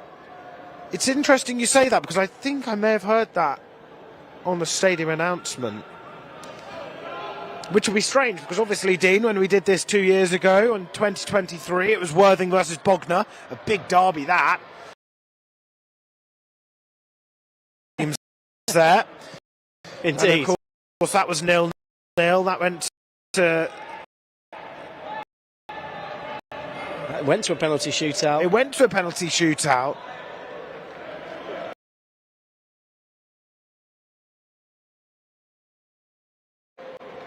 It's 12 more minutes or so left for either side to find a winning goal. Still options for Horsham on the bench should they want to call upon the likes of Jack Brivio, of Daniel Adjukai. As Chisholm is now down, the Littlehampton Town goalkeeper. I'd like to hope that's a bit of time wasting or game management. Yeah. It's funny how the dialect of football has changed. Of course, now you say, rather than a bore fest, a chess match. And just like you highlighted, rather than time wasting, game management. And there's several Littlehampton Town players just stretching out, a bit of cramp. They've committed. They have put their bodies on the line. They had to do a lot of defending, particularly in this second half. It's funny because usually when you see these moments occur where the player's down, often the players will then have a huddle and go over to their managers and their head coaches and just talk last-minute tactics, especially before the last 10 minutes of the game. But there you saw all the players just staying in their positions, just wanting the game to carry on, and it's going to be a substitute as well. Jack Brivio is replacing Charlie Hester-Cook. Brivio, certainly a player with experience, certainly a player that you'd want to call upon in a situation such as this in a cup final. And Hester-Cook gets a warm round of applause as he goes off for that far side.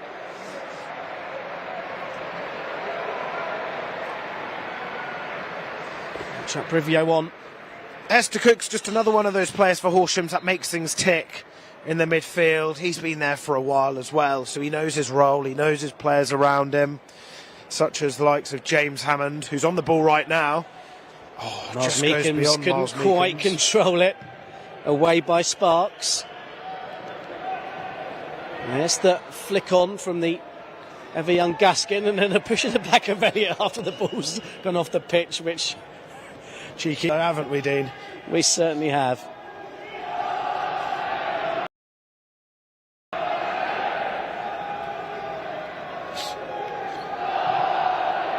Well, we're about to see another Sussex Senior Cup go straight to penalties. Of course, with Lewis. Super Pat Harding. I remember that being a good old tune. Was that the tune? I remember for some reason on a night out in Burgess Hill. But ultimately, the result of that challenge from Lee Harding is another free kick in a promising position for Littlehampton Town. And another delivery from Kieran Pammon. This time it's headed away by Fenlon. Dixon uses his strength to make sure that Horsham can start another attack of their own. Elliott saw the danger of Gaskin and turned away from goal, up towards Dixon, who uses his strength to hold off Butler. Already causing issues. Littlehampton just happy to clear it away. It's Kirkwood. A bit of space. Gaskin calls for it once it's short. Instead it's gone out to that far side. Here's O'Brien. Sells the dummy well. Looking to drive through, but that's really good defending from Fenlon. Brivio looks to play it into the channel, and Dixon had come short. Miscommunication between the two substitutes. Well, you can see Daniel Ajikai is about to come on as well. So they're just adding more to this firepower. Miles Meekums into the path of Hammond. Back to Miles Meekums. Hammond trying to come back to defence. Miles Meekums then turns into exactly where Hammond thought he would do. Littlehampton Town can try and build an attack through Gaskin. Nice hold-up play from him. Switched out to O'Brien. There's a space in the middle for Short. He's encouraged to shoot. He's still going. Out to Hammond. Hammond's cross is blocked, and that's going to be a corner. Just held it on for a bit too long there, Dean. There was a sweet chance. There was a sweet second when he should have hit it. Everybody in the gold and black of Littlehampton Town were urging him to shoot. But they'll settle for a corner.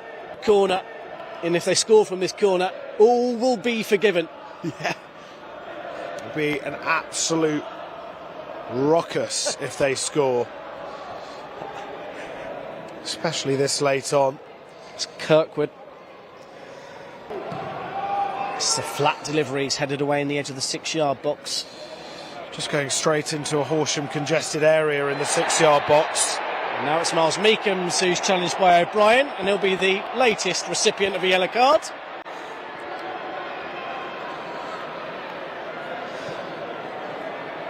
(4-2) if you're counting, in favour of Littlehampton. So Danny Barker's off, who's also got a yellow card. He's replaced by Ajikai.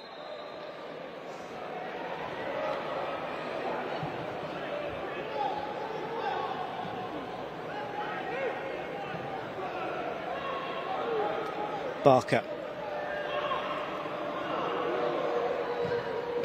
Brivio wanted it, and he's got it. He's got a bit of space to work in as well.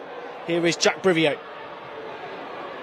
Out to the far side. Fenlon with a wicked delivery into the box, turned away by D'Arienzo.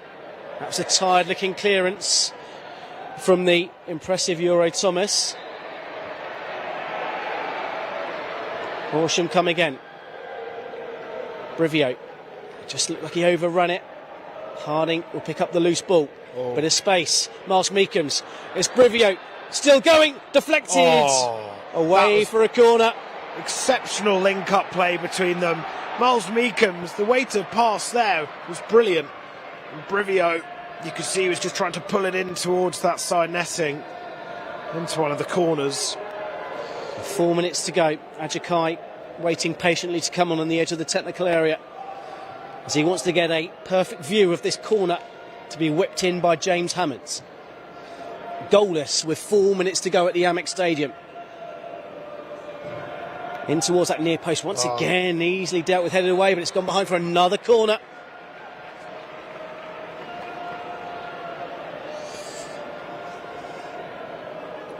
This last couple of deliveries on this side from Hammonds have failed to beat the first man.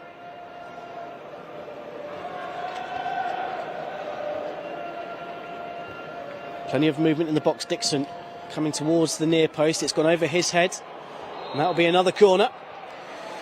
Well, a flurry of corners here for Horsham, but Littlehampton are doing their job and meeting every single one of them. And once again, Ajikai still waiting. How long does he need to wait? Until this succession of corners, I would guess. But who knows? There won't be too much in the way of stoppage time at the end of this. There's been a couple of substitutions, but nothing in the way of injuries. Sparks will whip this one in with his left foot. And this time it's headed towards goal. And over the top from Brivio. Two chances there for Brivio. Obviously the first one which led to that flurry of corners. And then that second header at the near post just needed to... Now keep Ajikai it is going down. to come on for Elliott. So it'll be a slight change. I'd imagine that Barker will drop back. In fact, Brivio's dropped into the back line. Ajikai is going to go into the centre midfield to support. In fact, he's going to go up top. They're going to change to a 4-4-2. Ajikai just behind Dixon. That's how they've lined up. Header from Harding. Ajikai gets a touch. Miles Meekham's just slipped and then got in Ajikai's way, and that's a brilliant dummy from Gaskin. And this could be the chance for Littlehampton Town. Excellent defending from Jack Strange to deny Josh Short, but it is another opportunity late on for Littlehampton Town, and what a time this would be.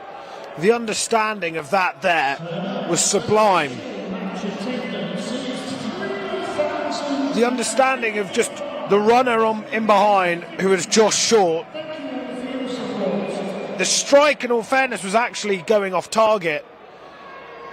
But of course the deflection has meant the chance isn't over yet. Hammett's delivery. Headed towards goals, just past the post from Sparks. So 3,055 people in attendance today. Brilliant crowds. Fabulously supported.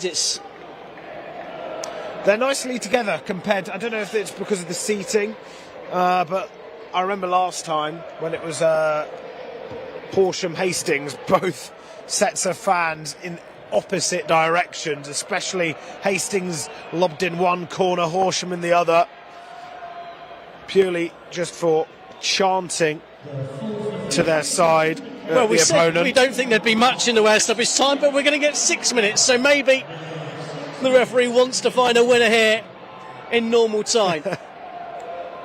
As the press comes in from Short, and there's a slip, and here goes Miles Meekham's. Meekham's looking for Ajikai, it's just behind him, away from D'Arienzo. Kirkwood really calm and composed in the middle there, but Euro Thomas makes the mistake. Fenland almost nipping in. Both players appeal for the throw-in, and it's gone Littlehampton Town's way, and you can hear what that contingent of Horsham fans feel about that decision from the assistant on that far side. Sparks got caught so high up the field when Meekham's was then able to run in behind and just clip that ball over towards Ajikai. But the ball was in fact just behind Ajikai. And he kind of dipped and knelt down when he saw the ball coming his way. Perhaps just need a striker there to embrace the ball coming towards them and try and hold it up. Thumped away from D'Arienzo. Anywhere will do. Anywhere will do. Minutes remaining in the Sussex Transport Senior Cup final. Horsham 0, Littlehampton Town 0. We're showing us live on this stream powered by your instant replay. As here goes Ajikai. Strong challenge coming in. Once again from Butler. They've been so good at the back and so committed to winning the ball.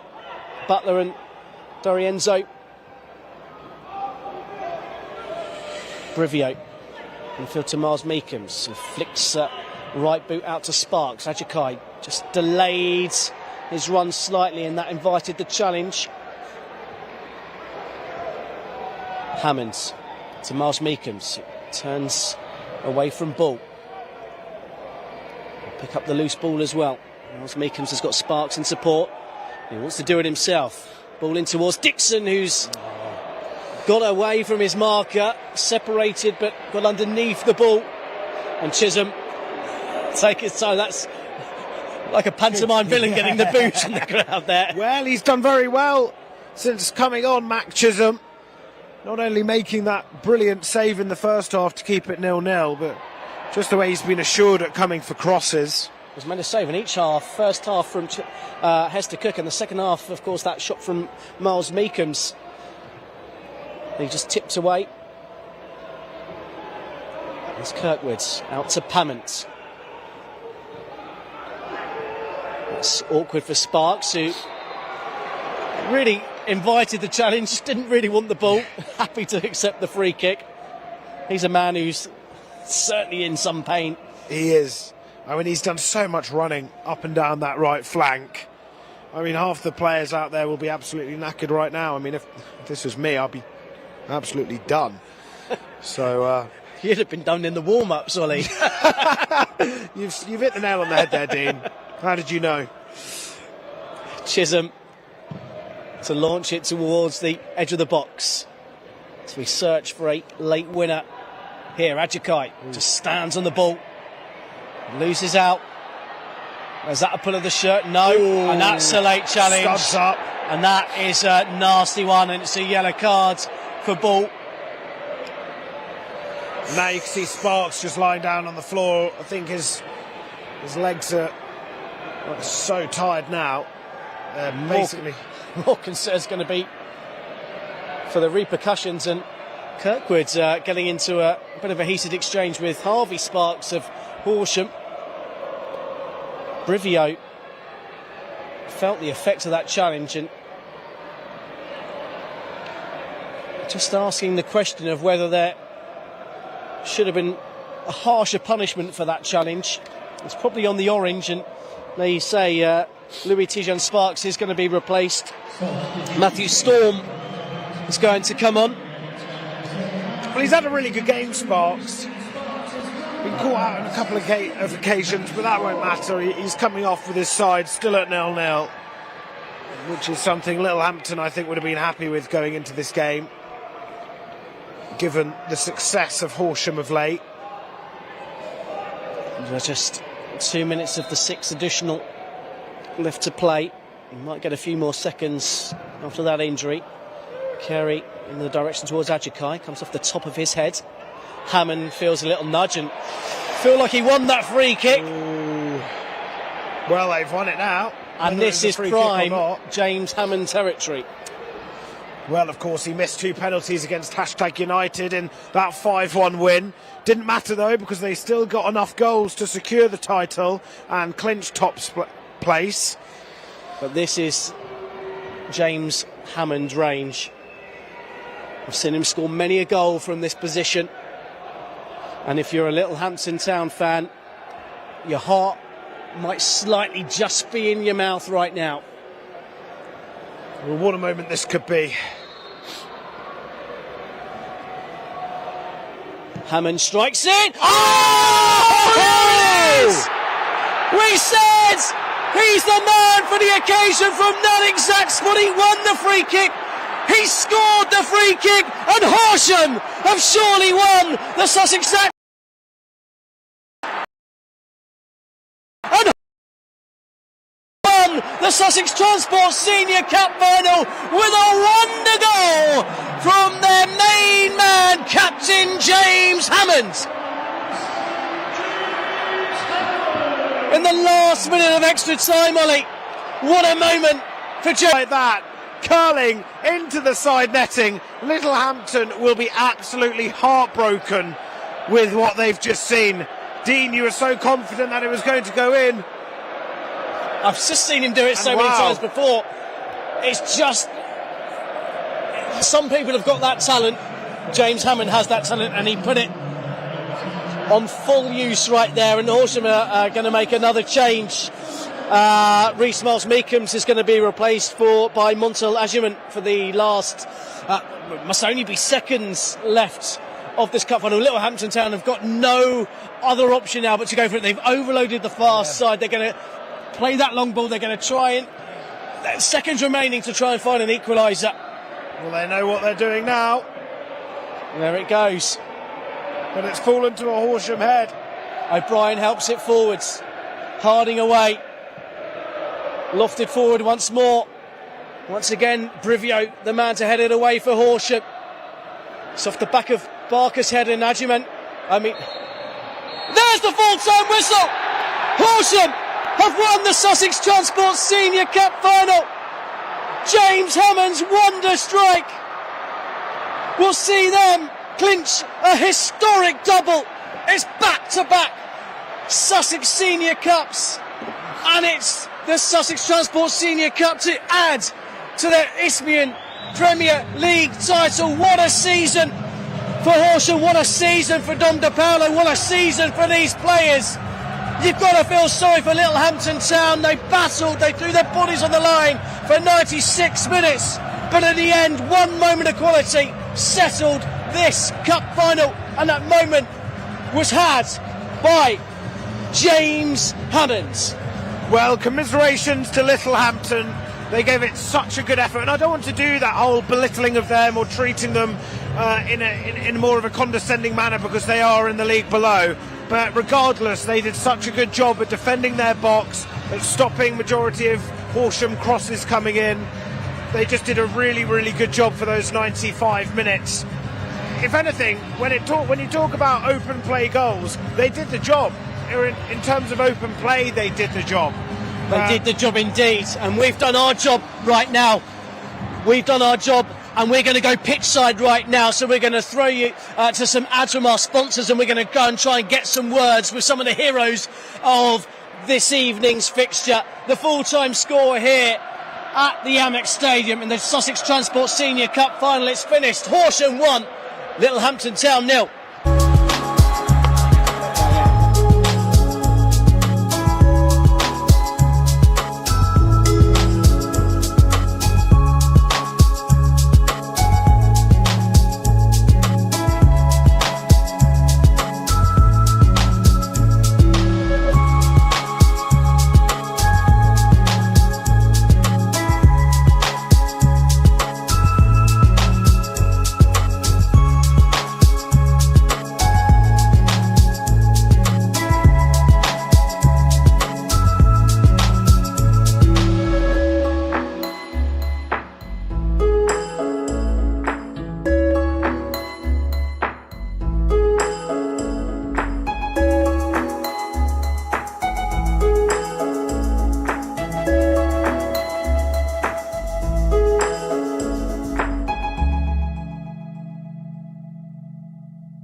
Thank God for that.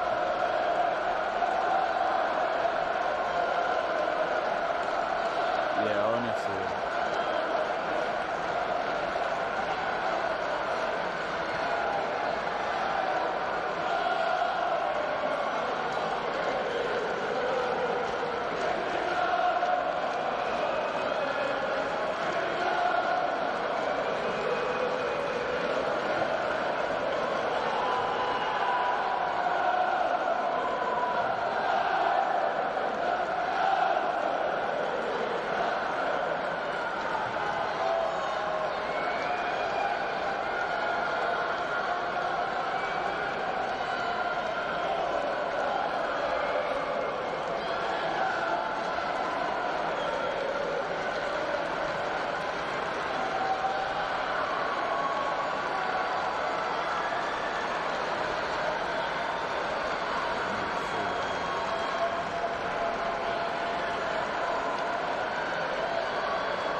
ready to go whenever, mate. Well, you can hear behind us, we've got the Horsham fans singing, we're champions of Sussex, we know what we are. The league winners, the champions of Sussex for the second successive year. And they're about to see their team lift this trophy for the second successive year. Before they get to do that, though, it's the Littlehampton Town players who will receive their runners-up medal. It's never the medal that no one wants to pick up that medal. No one wants to pick up that medal. And they've battled so hard, so gallantly for 95 plus minutes. And at that final crucial moment, there was James Hammond. You thought surely it's not going to happen, but after all, it is football.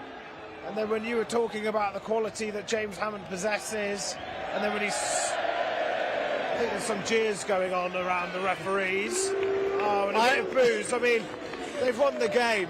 They've won the game, and Horsham is still booing. Well, there were some strong challenges. A lot of the Horsham fans behind us here, frustrated with the yellow cards rather than red cards that were given, that weren't given. But on the whole, from our vantage point as a neutral, they got most things right. They let a lot of things go, and that's what you want in a cup final. Absolutely, you don't want everything to just be pulled back and then a free kick to happen, because then what that does is breaks down any momentum gathering. So I thought it was a good refereeing performance from all of them. They called the offsides well when they needed to, and I think fair play. And fair play to Littlehampton as well. As Littlehampton players start to get there. And there's the player of the match, Tijan Sparks, the full-back for Littlehampton Town. He literally left everything out there on the pitch to the extent that he couldn't hardly walk off it. So I think that's a deserved candidate and winner for the accolade.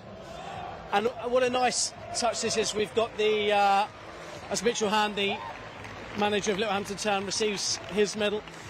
It's both the outgoing Sussex County FA CEO Ken Benham, who is handing out the medals today. As the manager, Don De Paolo, collects yet another winner's medal to add to his growing collection. What a career he's having at the moment. This will certainly be one of his highlights, to win this competition 2 years in a row, and sandwiched in between that, a good FA Cup run and a promotion plus league title. He's a likeable guy as well, really down to earth, and he deserves it all. And now it's the turn of the Littlehampton Town players to come up and collect their runners-up medals.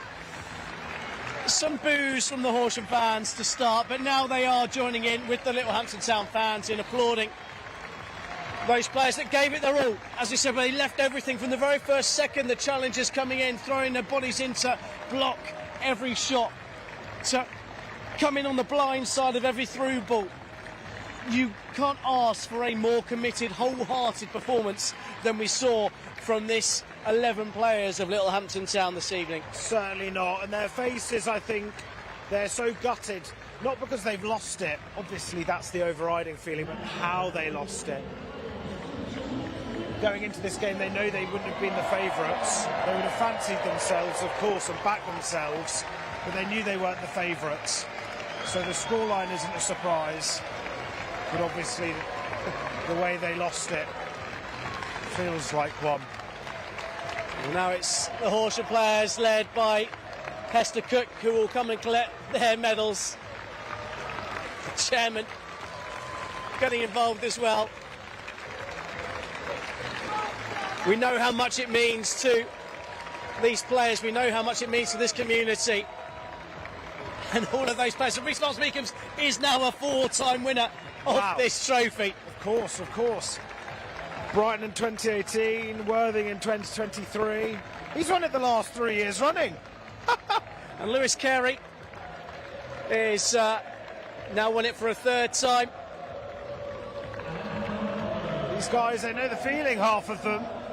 And I like a joint effort. It's the goal scorer and captain of the night, James Hammond, alongside club captain Jack Brivio, who will grab their medals, and ultimately they will lift this trophy. They will do it together. Horsham are together. Fans, community, club. This moment is about Horsham FC, double winners, Isthmian Premier League champions, and now back-to-back Sussex Transport Senior Cup winners. You can hear the crowd behind us singing Champions, Champions. They've got a habit of winning at the moment. Well, A also third trophy in 12 months. they're getting used to saying Championes at the moment. They certainly are. They certainly are.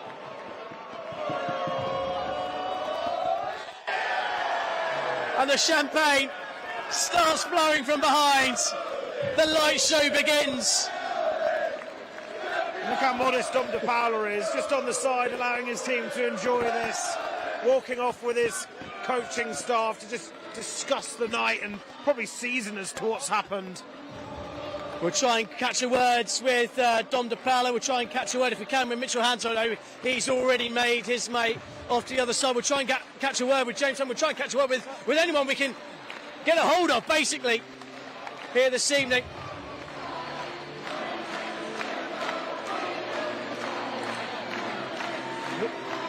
The players want to have their moment. Dom De Paula's gone over to the fans. He'll start his media rounds. Dom, congratulations. I'll let you go, and it's already started with another interview.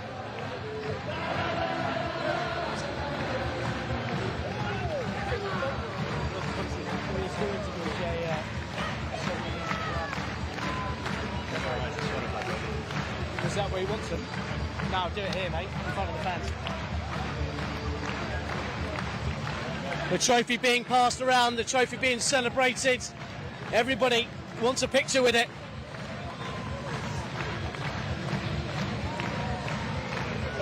The light show.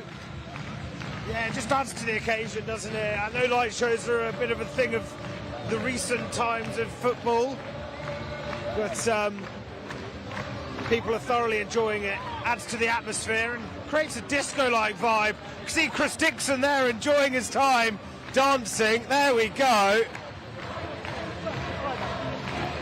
Cool.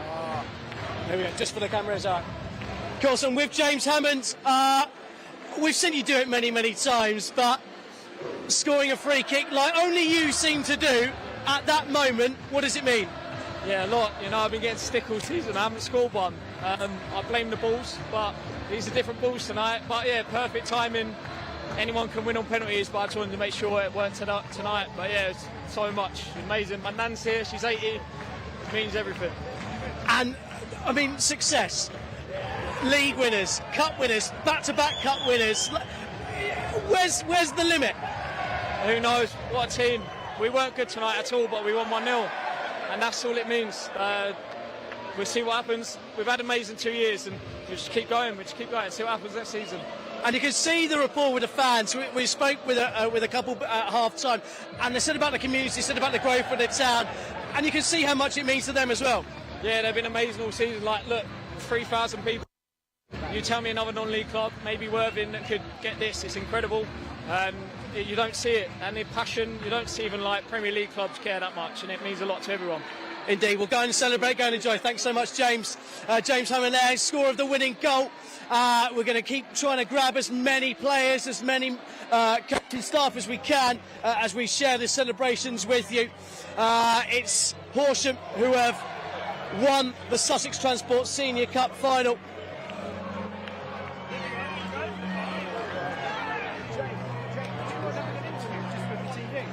I'll try it. Really quick. Right, brilliant. No, come. Yeah, you'll be great. Here we go. Is it filming, yeah? Is that right? So we're live now. Here we go. If someone else wants to join in, here I am, joined with Jake, Elliot. Well done today. Brilliant effort. How did you feel the game went? It was tough. I thought they done well. Both sides were probably a bit cagey. I don't think it was probably our best, but I thought if we just stay in it, something could happen. And obviously Hamill came up with a special moment. So yeah, it went well overall. And have you seen a few of those worldies in training before? I've seen him try it in games. I've never seen him do it like that. So not yet, but today obviously is the main one. So brilliant. And of course, you've come in from Lewis. You've had a great first season. So congratulations. Go celebrate with the players. Cheers, Jake. Take care. Take care.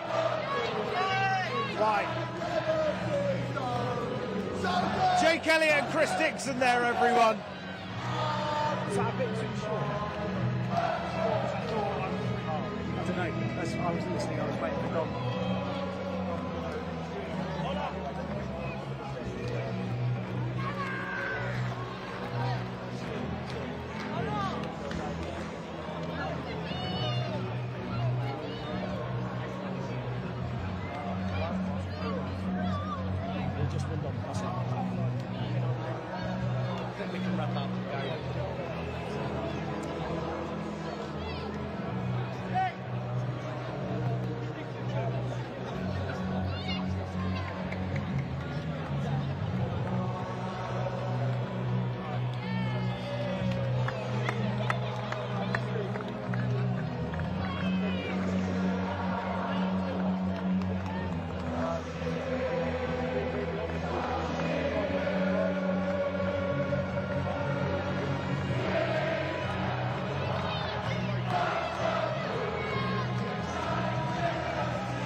Brilliant. So with manager Dom DePella, I know you've been doing the media rounds, so I don't want to keep you too long. But what a way to cap a brilliant season. Yeah, amazing. I've just said to the guys, I didn't enjoy the game. I thought it was a poor game of football, a poor spectacle. Completely different to last season, where I thought it was a really good, advert for Sussex. I didn't think it was a good advert for Sussex tonight, but we found a way to win. We looked scratchy and tired, and it wasn't our vintage Horsham performance. But hats off to the boys for winning the game. So pleased for Hamar. I've been so critical of him all year with the set pieces, with his free kicks, because he's so good at them, and he's just not been able to find one. But yeah, what a way to get one at the end of the season. To win it in the last minute like that is the best time. And when the dust settles, though, when you look back at this performance, or you probably will actually, knowing you, but you're going to remember the result and what it means in terms of the fact that it's another piece of silverware that you're just creating this winning culture. Tomorrow I won't care, I won't care about the performance, and I won't care about the game. And I've really enjoyed, I've enjoyed us winning it. I just always, obviously, I want to put on a good performance. I want people to enjoy the football, but it wasn't that sort of game. We couldn't get into our stride today. It was a physical, combative game with lots of challenges and tackles, and so it wasn't one where we could get a head of steam up. But as I said, we found a way to win. So yeah, I'm really happy. I just always want to entertain and put on a good performance. But the boys are out on their feet. They've played about 58 games again, and we had an unbelievable situation last Saturday where we gave so much, and I think there was a bit of a hangover from that, but who cares, we won. Indeed, and now you can take this on to next season, a campaign in the National League South. How excited are you about that for not just yourself but also these players? Yeah, really, really looking forward to it. I hope they all stick together and do it. They're an incredible group. I'm really grateful to have such a great group. You know, they work so hard for each other, and you know, I said to them in the team talk before the game that sort of this one tonight is for them. So you know, it's for them. They've worked so hard. We didn't prioritise these cups because we were trying to do well in the league this year, and they're such winners that they wanted to keep competing and to get here again. So. Yeah, I hope we can keep the majority of the squad and go again in the National South and give it a good go. We know it's going to be really, really tough, and it's something, you know, that we're probably not geared up for as a football club, but we want to give a good account of ourselves. And knowing you and knowing these players, you definitely will. Well, thank you very much, Dom. Appreciate your time. All right, go and celebrate. Thank you. Dom DePaolo there, the Horsham manager, just getting pulled away by so many different people want to chat to him. Thank him very much for their time. Thank you to all the Horsham players. Thank you to the Sussex FA. Thank you to all of the sponsors for this fantastic occasion that ultimately was decided by a fantastic goal by James Hammonds. Absolutely, what a goal it was.